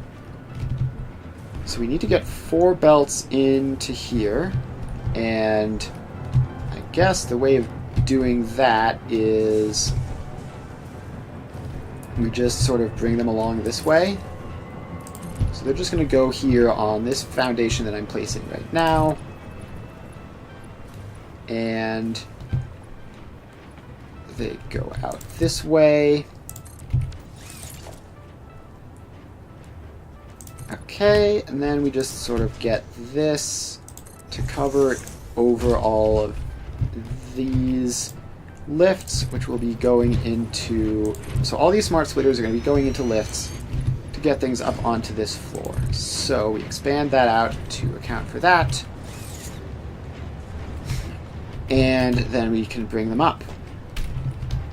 So as far as spacing goes, we are just going to be going up to there. And then connect up to there. And I think it's going to be the same spacing for all of these, hopefully. So we'll just do that. Then bring these up. Yeah, it works. So these just all go up to there, and they are going to be right any center overflow. So we copy, paste, paste, paste, and so that will start filling them up and then be done. Okay. So those are all up here. Now, they need to be going onto this, which means we need to sort of get a nice belt lane set up for them. So this is going to be 1, 2, 3, and 4, and it's not quite symmetrical on the foundation, but that's fine. Shouldn't cause any problems. And that just goes forwards. So now we just have that as our belt lane, and now we just have to bring these guys into those, which should be as simple as just a little bit of stuff in here. You should be able to face this way without causing problems. Okay, so then this one needs to go the furthest. Oh wait, we're gonna need them to sort of go out like this and not be Mark 1 belts, obviously. 1, 2, and we're gonna need a little bit more space out this way for them. So then this is number 3, and this is number 4. Okay, so then these just go forwards a little bit. Now we straight mode these in. 1, 2, 3, and 4. Okay. So that should mostly be the hard part. Now we just have to bring these belt lanes forwards a whole bunch up to the part of the factory that we're using them, which is a lot further than the first 4 had to go, but that's fine. Okay, so then those go forwards a bit more. See, so we can go up to that, and we just keep bringing them all along with us. And then we're going to start curving them out once we get down to here. So that is that. And a little bit further forwards. Yeah, we need to just keep going down this way. And let's just bring this foundation all the way out down to the last one, because we're going to need it. Okay, now I guess we can just bring these back. So this conveyor belt is just barely long enough to reach. But it just goes along like that, and then loops around that way. Then we get this one, which doesn't need to go out quite as far, but still needs to go out pretty far. So you go forwards to there. And then these 2 go all the way down this way. And the 3rd one meets up. So there we go. And then it lines up with the rest of them. Now all of these go forwards a bit, and so yeah, at this point we have 3 of the 4. We just need to grab 1 more and then connect them up. So these all go forwards in their lanes, and then we get this last lane on. There we go. And we bring it forwards. Alright, now we just connect these 4 belts up to those 4 belts in the straight line, and we're good to go. So we just go like that. Let's just have all of the support poles be in the same place just for consistency. So that goes out to there and then connects back to there, and we're good. Alright, coal supply, check. So that is one of the main tasks done. Quick train network check. It's broken again. Of course it is. Of course it is. Alright, let's just figure out what the next couple steps are, and then we'll have to go and fix that pretty much immediately. So, all of these should have their coal. And I think we might not have powered them. Yeah, so these guys need power poles. So let's get the power poles in. 1, 2, 3, and barely reaches over there to 4. And then they connect up. And boy, are they filling with coal. So yeah, that obviously fills that stack basically instantly, and now we just have the complicated part. So we've done the parts which require massive quantities of inputs, but were relatively simple. The next step requires relatively small quantities of inputs, but is relatively complicated. Before we do that, though, we need to go fix the trains because they seem to be broken, and we do not want to leave them broken for long. Alright, trains. So, just go down this way. And, let's see, are these ones immediately? No, we do have to get out to this to see the ones which are broken, and they don't look broken, actually. It looks like they're fixing themselves. It might be just that traffic is especially slow now, because they're definitely moving, right? It's not like they're completely stuck. They're definitely moving, and that movement should eventually cascade all the way down to the other side. And that should be all clear.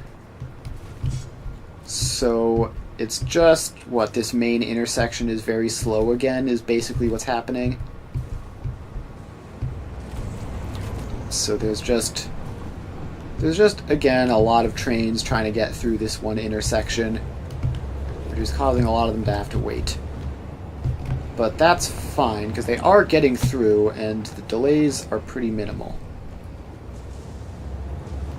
So yeah, the delays are pretty minimal. The trains are definitely getting through. It's just slower than a lot of them would like. And that's the movement's going to have to trickle all the way down to there, but it should happen probably. If it doesn't, then we'll have to go over and inspect. Yeah, so yeah, that one just moved and it's on its way out. So yeah, we should be fine there, which means where are the hypertube cannons? We're going to go back to the time crystal factory and continue working. Pretty confident that this is all good. Okay, so now we're here. Swap the jetpack.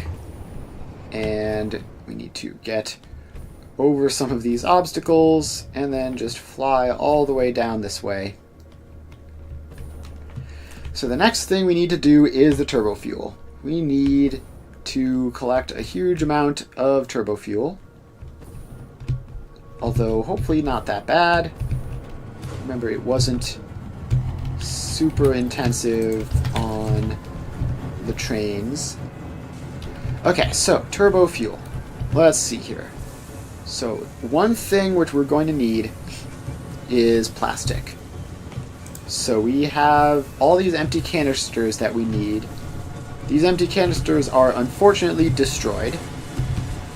So we need to just keep producing them off of plastic supplies. So how many of these do we need for this? This is 20 each, so it's 20, 40, 60. Okay, so this is speed limited, right? So that's 60, 120, 180, 240, 300, 320 empty canisters. I could have done that just off of this math here.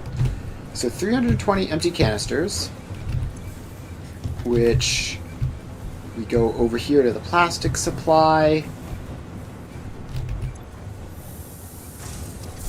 Okay, actually, let's just keep doing what we've been doing and just working backwards step by step. So we need to add this turbo fuel row. We need to add this back in. And it should be easy because it's just speed limited and it's not even that many. So we want you to line up like that so that there's minimal overlap. There's still going to be some overlapping foundations, but only a couple. Okay, so that goes out to there. And do I have actually packagers? Do I have a blueprint for this? No, I don't. That's weird. This seems like 100% the sort of thing I would blueprint, but no, I look at it and all these are connected up like that. Alright, that's fine though. So we just need to copy these. And have we been leaving space between the old setups and the new ones? No, we haven't. So we just need to place down 16 of these.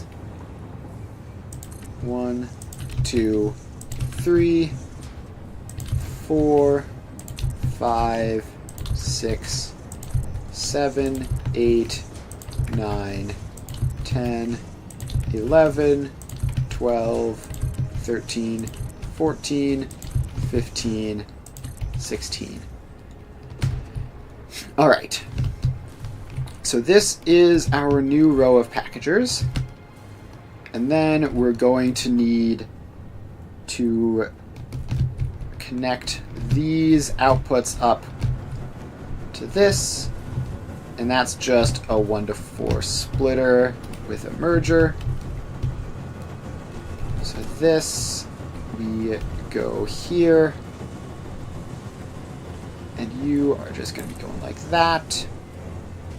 So we need a row of mergers. And then we just have to combine them all up and then split them.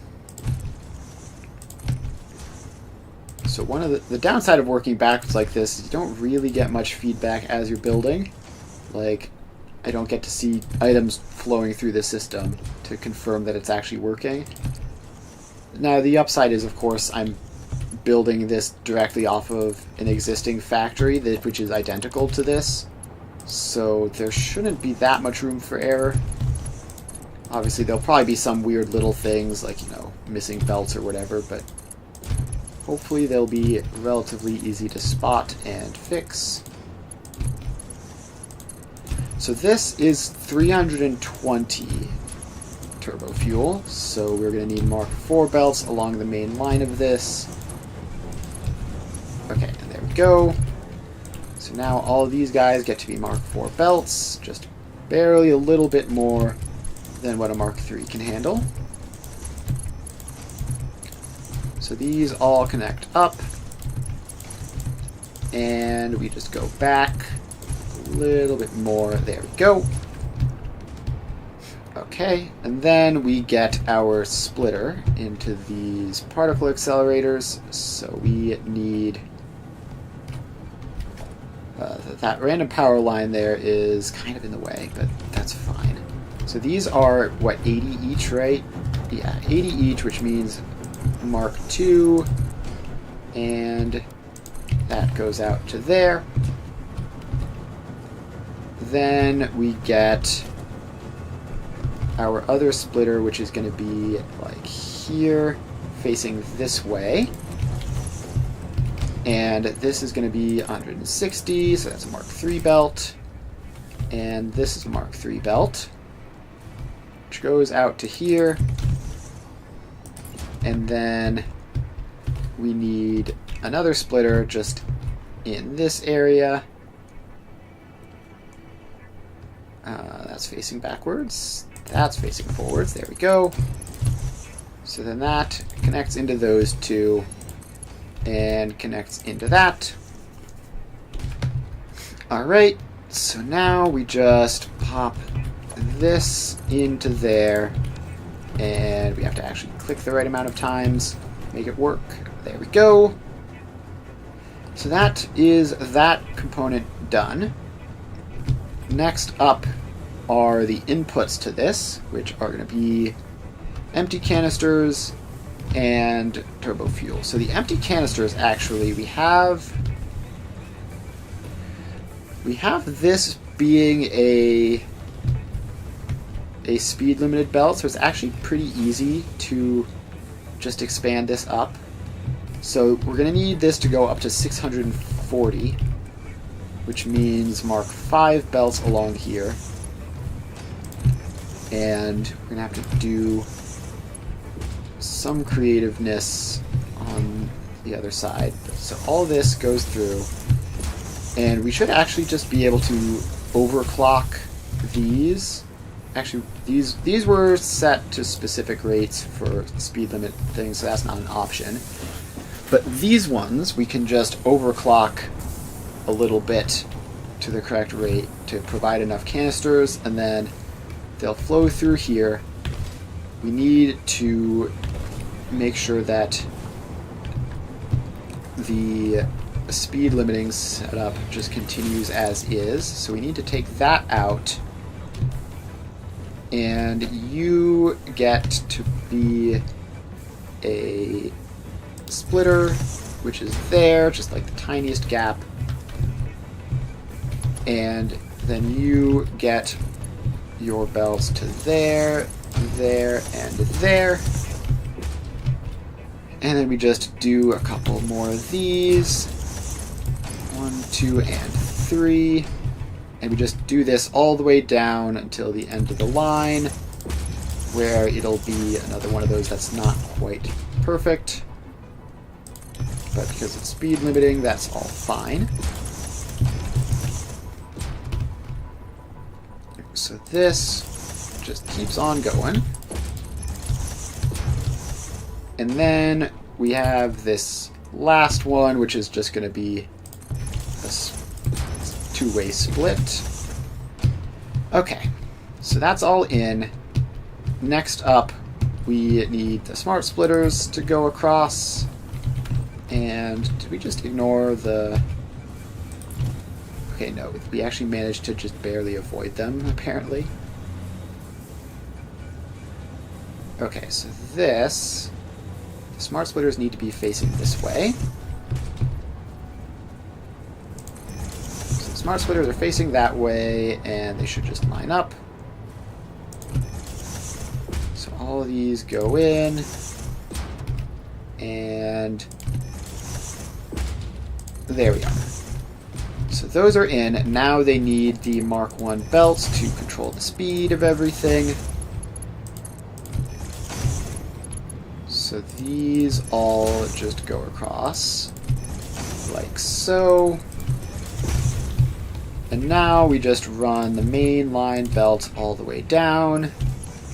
1, 2, 3. I don't know why I'm counting. There's no particular number of these that we need, but whatever. So there we go. And now, these are left any center overflow, which means they should just be correct to begin with. And then we need to power these. Alright. I'm not sure how that wound up getting some, but not all of them. It's a bit mysterious, but whatever. So now we need to put the power lines in. So these get their power poles, and let's just put these like back here where they're not going to be in the way. So you connect up to there, and then we start plugging these in. So we just keep plugging these guys in until they're all good. So that's up to 8 out of 10, so let's pop down another one. so that we don't ever run out of space. And now these just all connect up. And technically we could fit them all in that one, but I want to leave plenty of space on the power poles, so there we go. So now these are all connected up, and they would theoretically have access to a supply of empty canisters if that supply was sufficient. So now we run back to here. So yeah, these they also need their turbo fuel, I just realized. So let's get those pipes in, but those aren't going to be connected to the existing setup. So step one is we're going to have to redo this pipe a little bit to get out of the way. So you come back to here and then go up into there, so that then we can dismantle that segment. And now this goes up and runs along just barely outside of these belts and all the way down to the end. And now we get the junctions in, and these will all connect up. And the turbo fuel, we're going to work on the plastic input for now. So the turbo fuel will be a job for the future, because the plastic, I think, should be simpler. I'm not sure if we're importing plastic or we're importing oil and producing plastic. I'm not sure whether I swapped to doing that before or after making this factory the first time, but either way, we're just going to do that again. So if it's just importing plastic, then it'll be trivial. If not, then we'll have to do a little bit of extra work to get there. Alright, so that's all connected up. And how much turbo fuel is this? It's like not a small amount, I think. It's 320, right? That's how many canisters there are. And the turbo fuel is the same. So yeah, 320 turbo fuel, which is actually very manageable. I don't know why I have this entering in 3 separate blocks here. It shouldn't need that, but whatever. Okay. So, these. Let's throw in some power shards.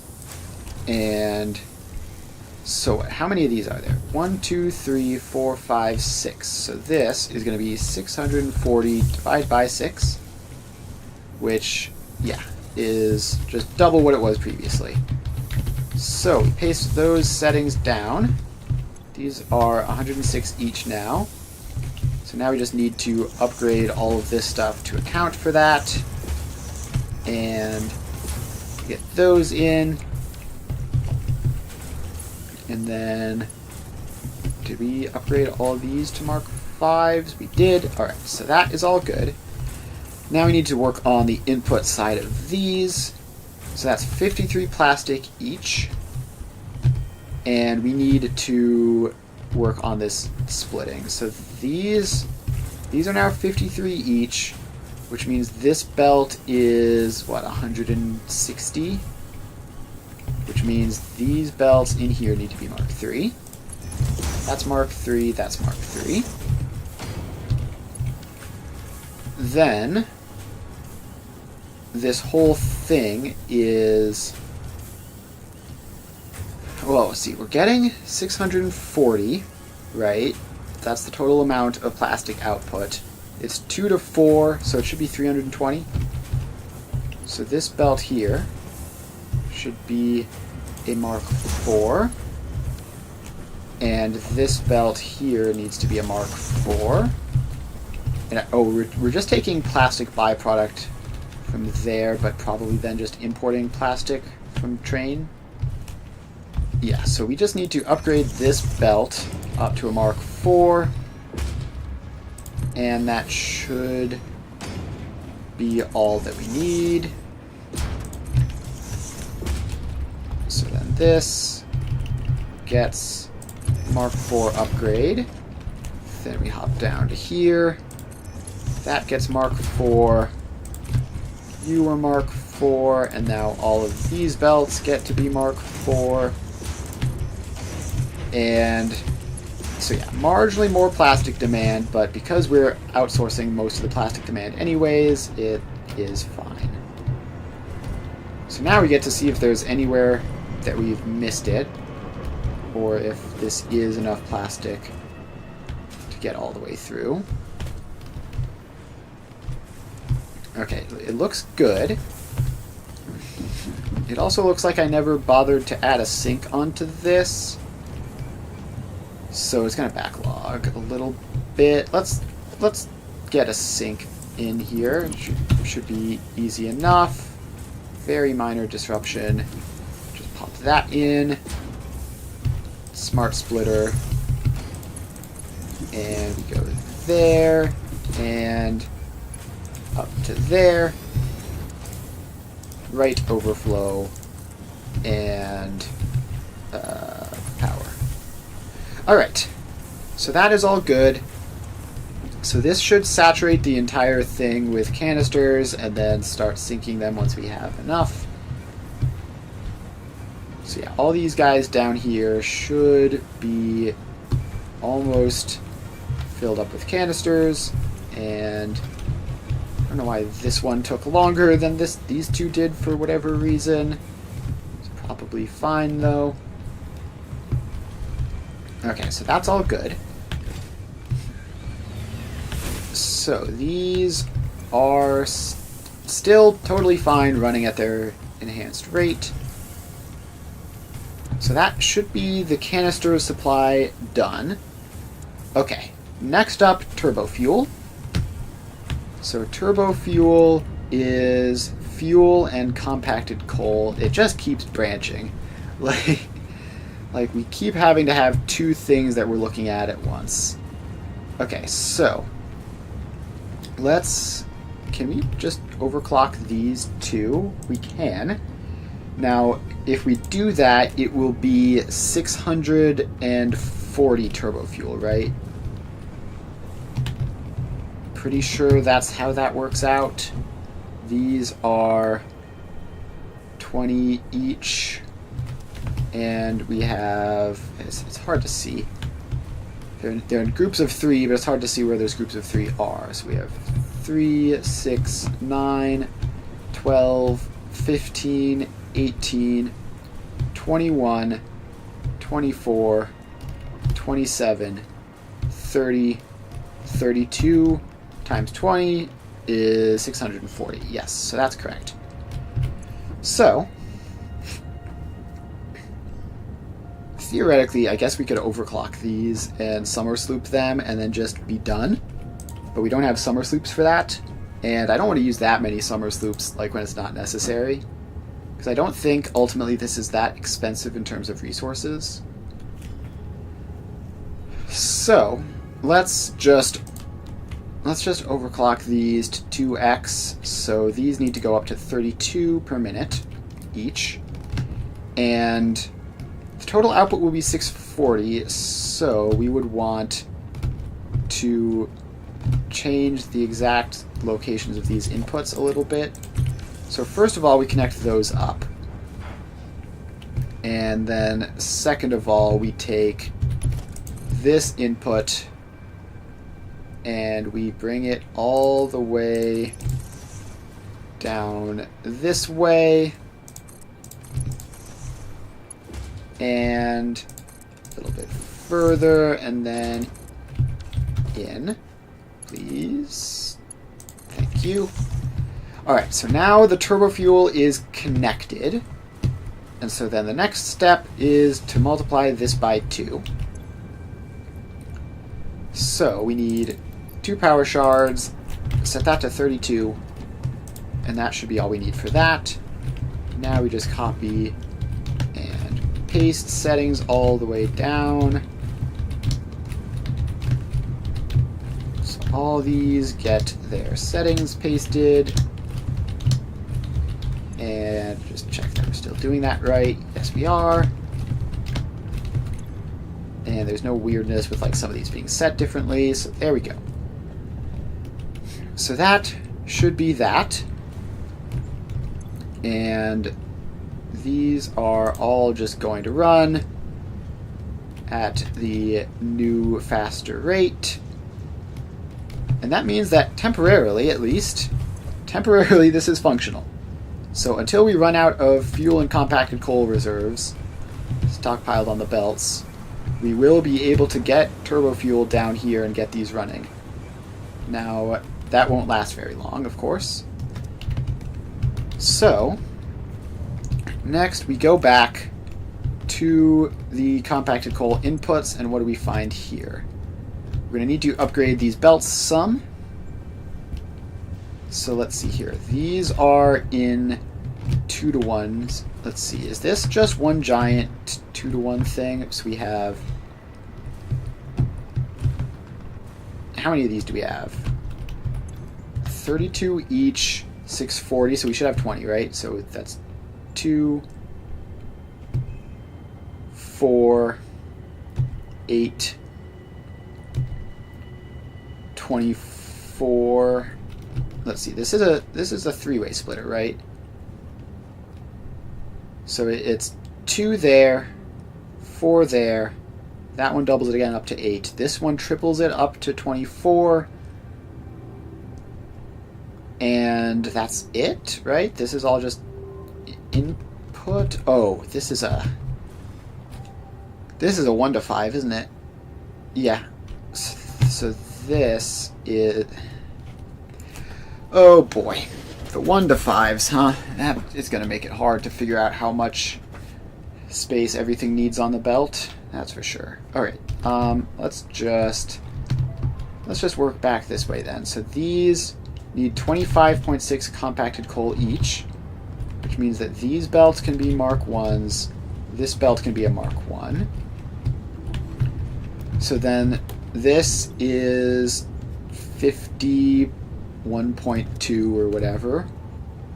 That's 51.2, which means this is like 100 something. Which means that needs to be a Mark II belt. Oh, it already is. Okay. I don't know why I made that a Mark II belt, actually. Did I do the math wrong? Are these... No, wait. This is 51. That's 51. This needs to be a Mark II belt. Right. So that's going to be upgraded. That's going to be upgraded. And we are going to need to get you upgraded and you upgraded. And then we have these ones down here, which look weird for some reason. Why are you like this? Oh, because of the whole 1 to 5 thing. Got it. So then you're upgraded, and then you are upgraded. So this is the last of the 6. So some of these belts might need to be even faster than they currently are to account for that. Okay, but anyways, so that is all set up. I'm seeing blinking lights. Okay, there's definitely something wrong with the trains. It just keeps doing this. I guess we will probably just try to finish this bit off and then work from there next time. So if these are 100 something, and then these are going to be 200 something, so these each need to be Mark 3s all the way down to that way, and all the way down to this way, which is a lot less far for some reason, just because of the exact spacing of all this. So then these are each 200 something, which means this is going to be like 600 something. So let's make you a Mark 5. And then this is also going to have to be a Mark 5 probably. Let's just upgrade that all the way back. All the way back to this row. We can make Mark 5. Alright, so that is going through. And should all be set up. So now we can look from here to figure out how much of this there actually is. 21.33 compacted coal times 3, 6, 9, 12. So it's 21.33 times 12 is 255 currently, times 2 is 511. So yeah, we are going to need actually 512 exactly. Yeah, so we are going to need the Mark V belts there. That was correct.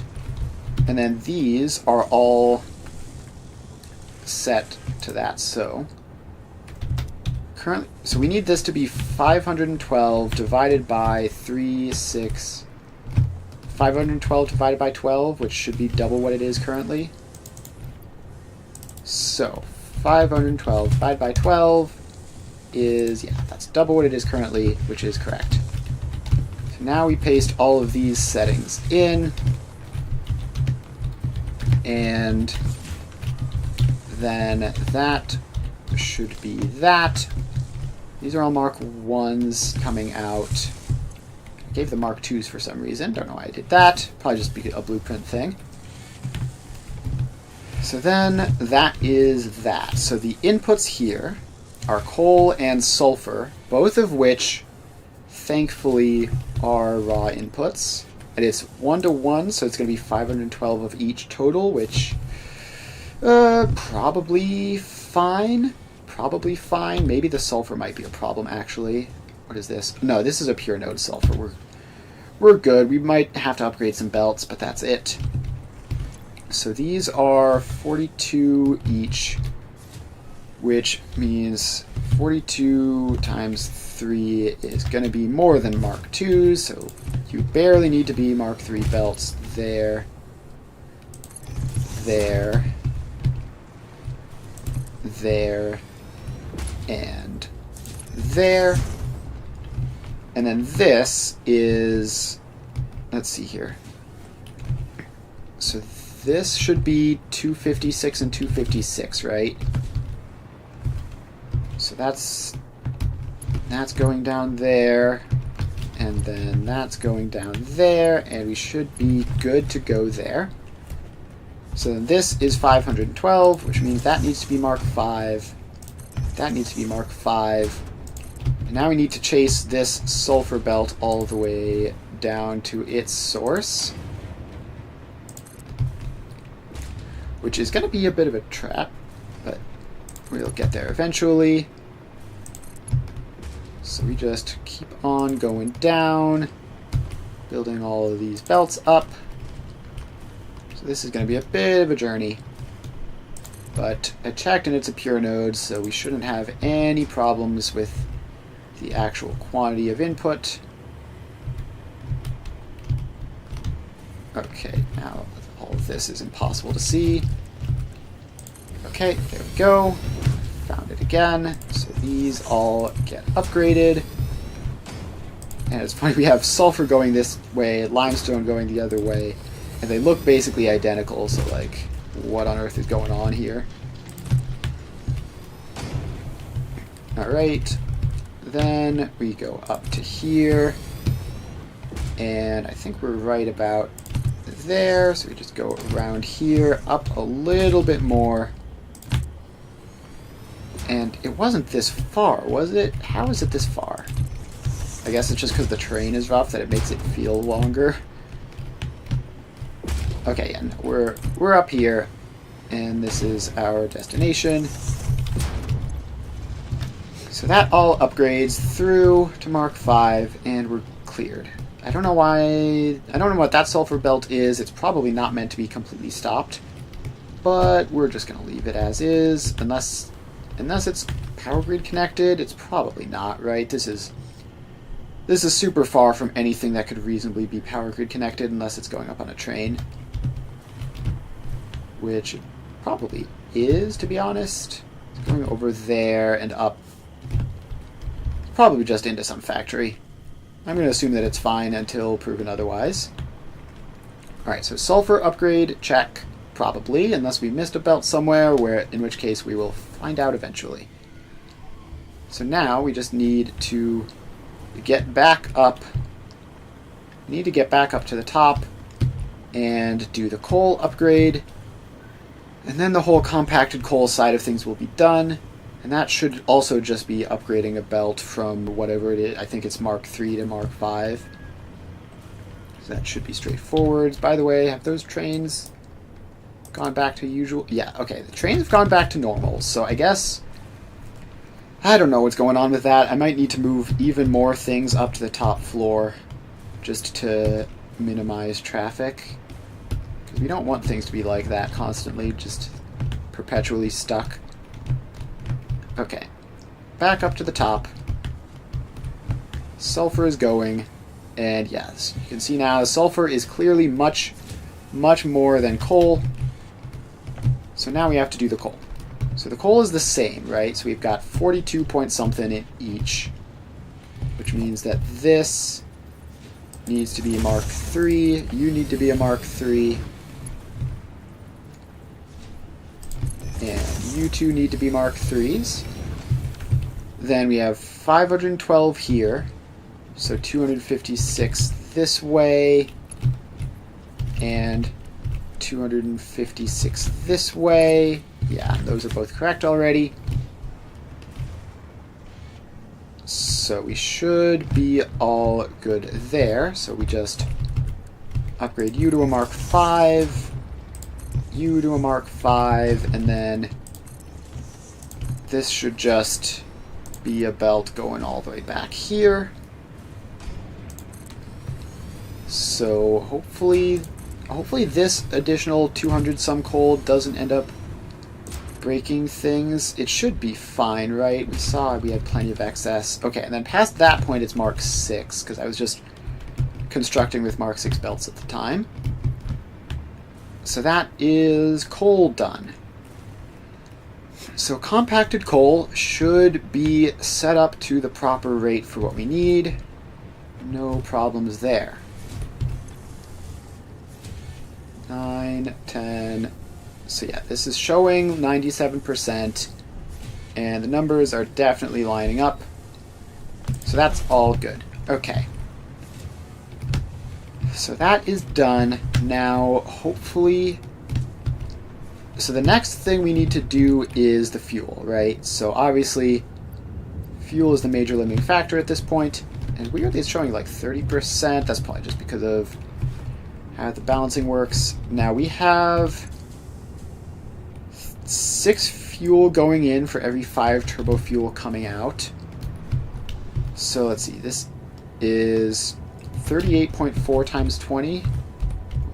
4 times 20 is 768 fuel.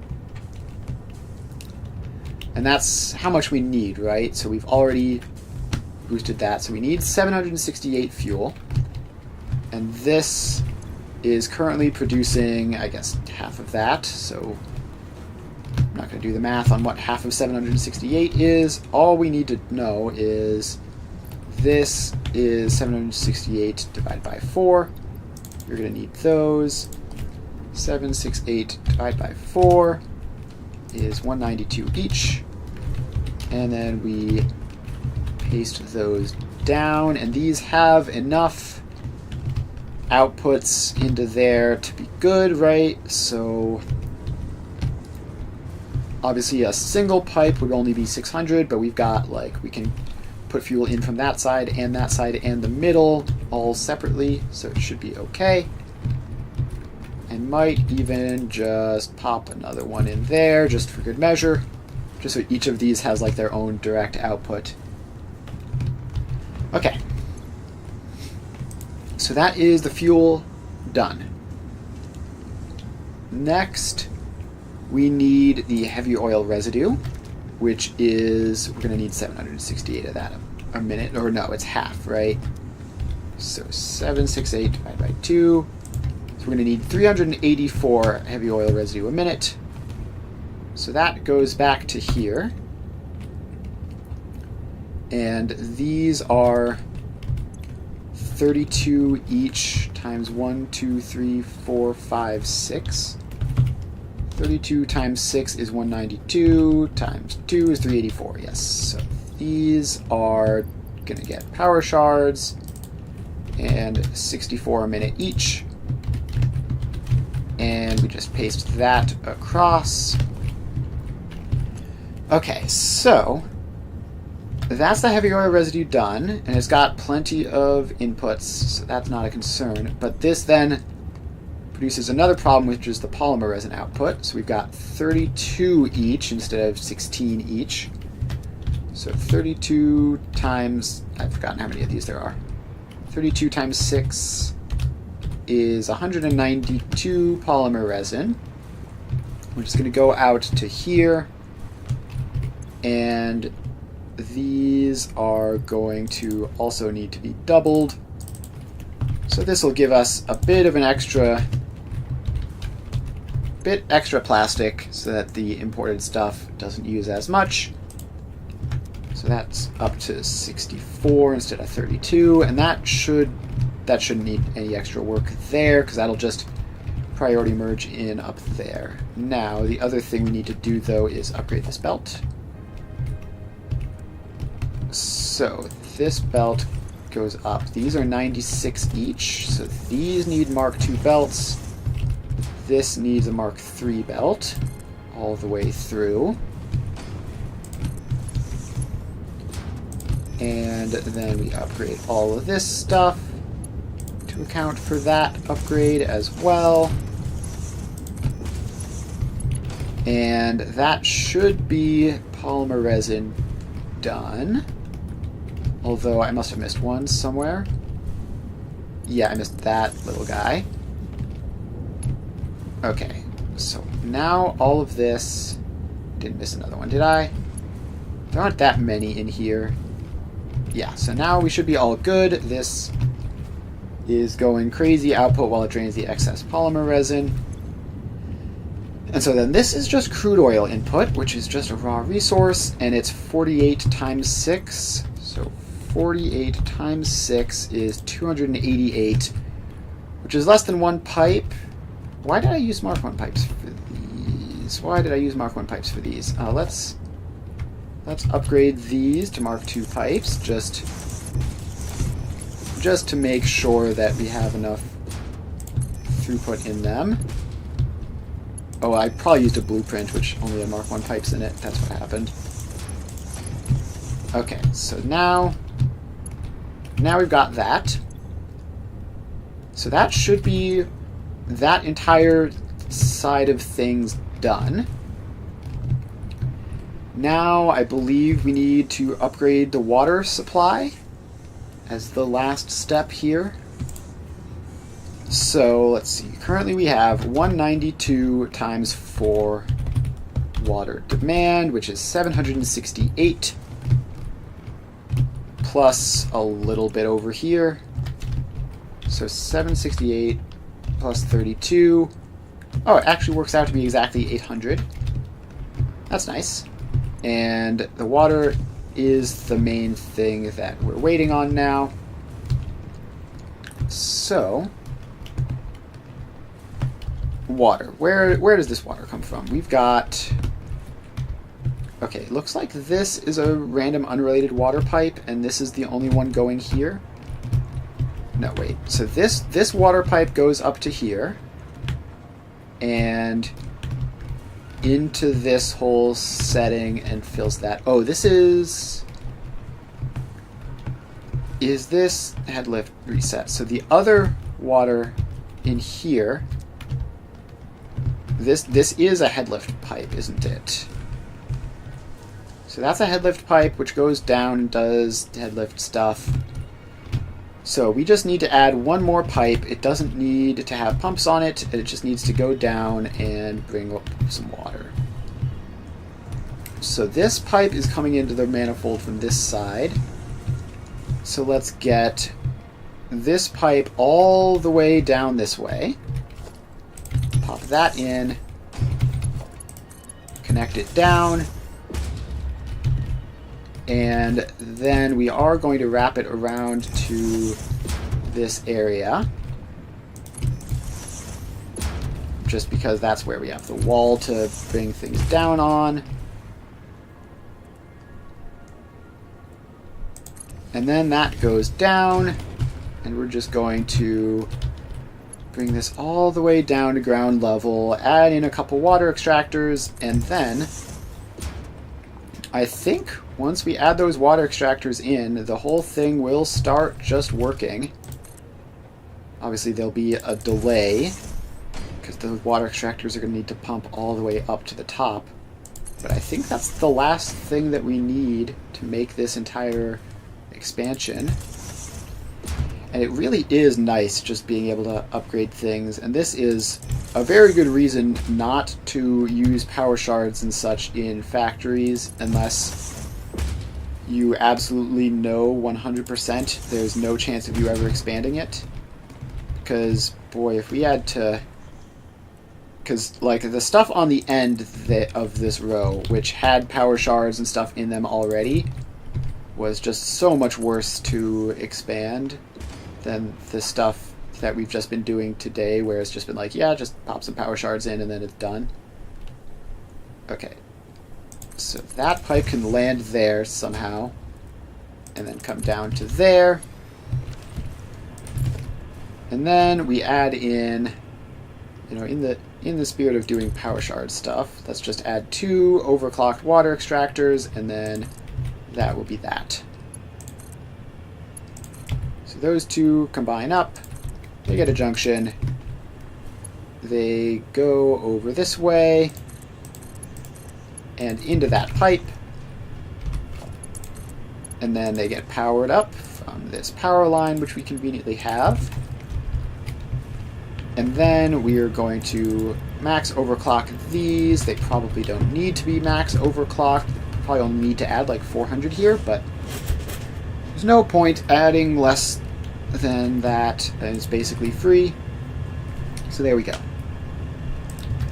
So that is now going out, and all we need to do now is we need to actually connect this up. I just realized that. So you go like there, that connects in, and now the head lift exists and should have us all covered, assuming the head lift goes up high enough, which it might not, but I guess we'll just have to figure that out in a minute.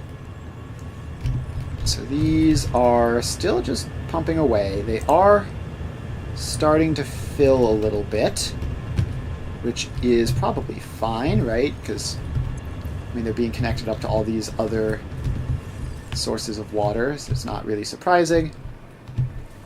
But the water is going up, and that's a good sign, because the water wouldn't be going up if we didn't have head lift. So this goes all the way up here. This pipe was empty just a second ago, and now it's got all this stuff in it. And we'll see if it makes it all the way up to the top. It might not. It's hard to say. Okay, so here it hasn't reached yet. It's full there, though. So now this is going.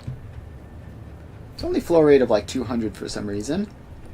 Don't know what that's about, but it should be fine either way. Now this flow rate's showing like 500 for some reason. Water is weird, man.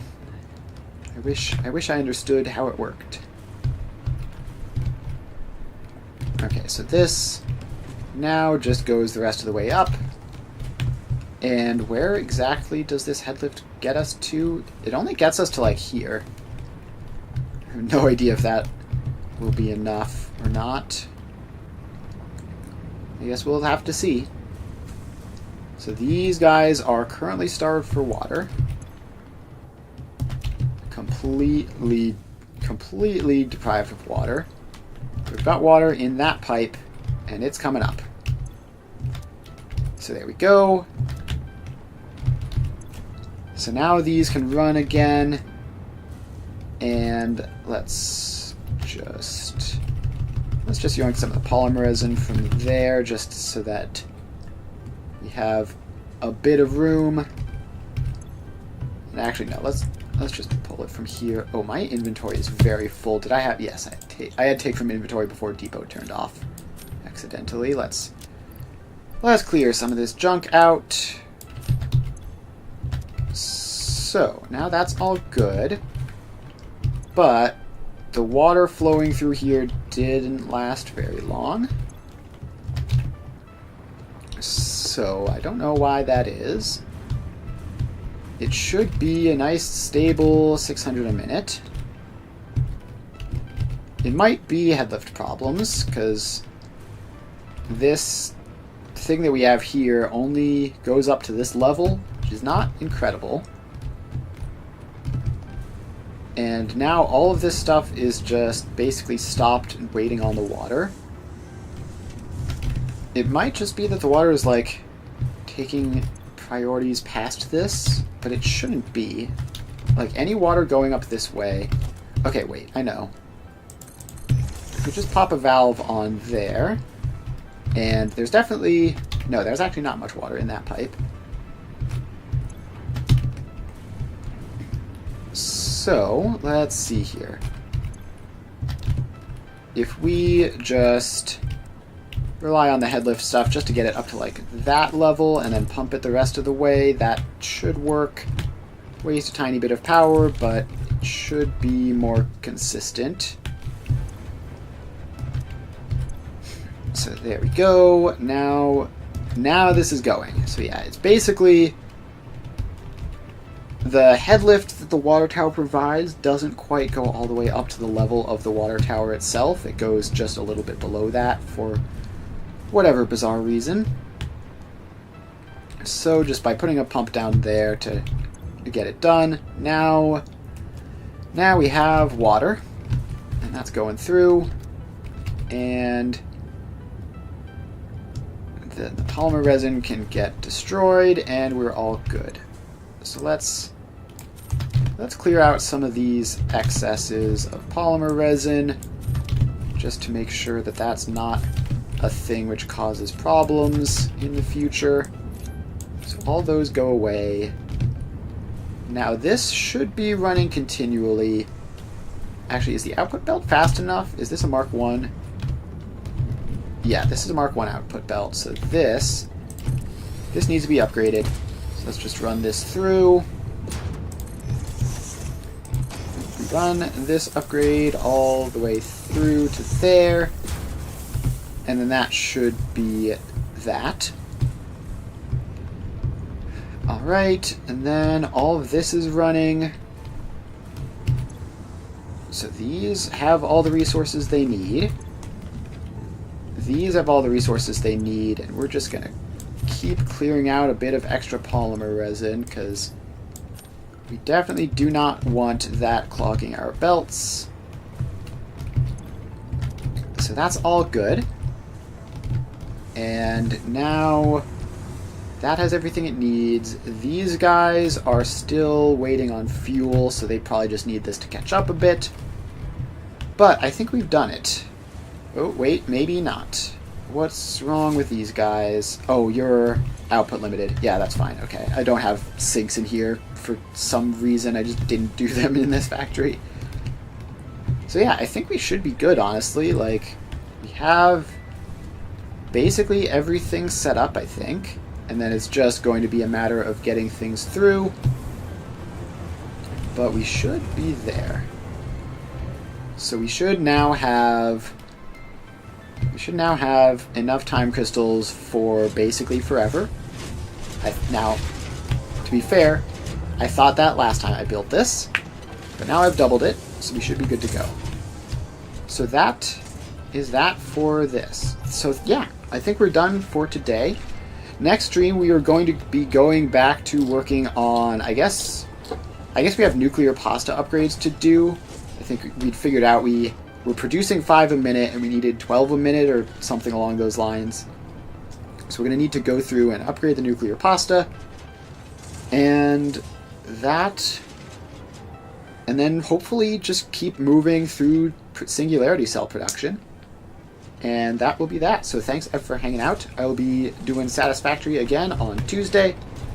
And we'll be back to Factorio tomorrow as usual.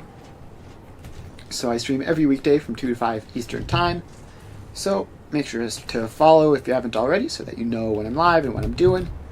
And yeah, that'll be that. Thanks for hanging out, and I will see you guys next time. Bye.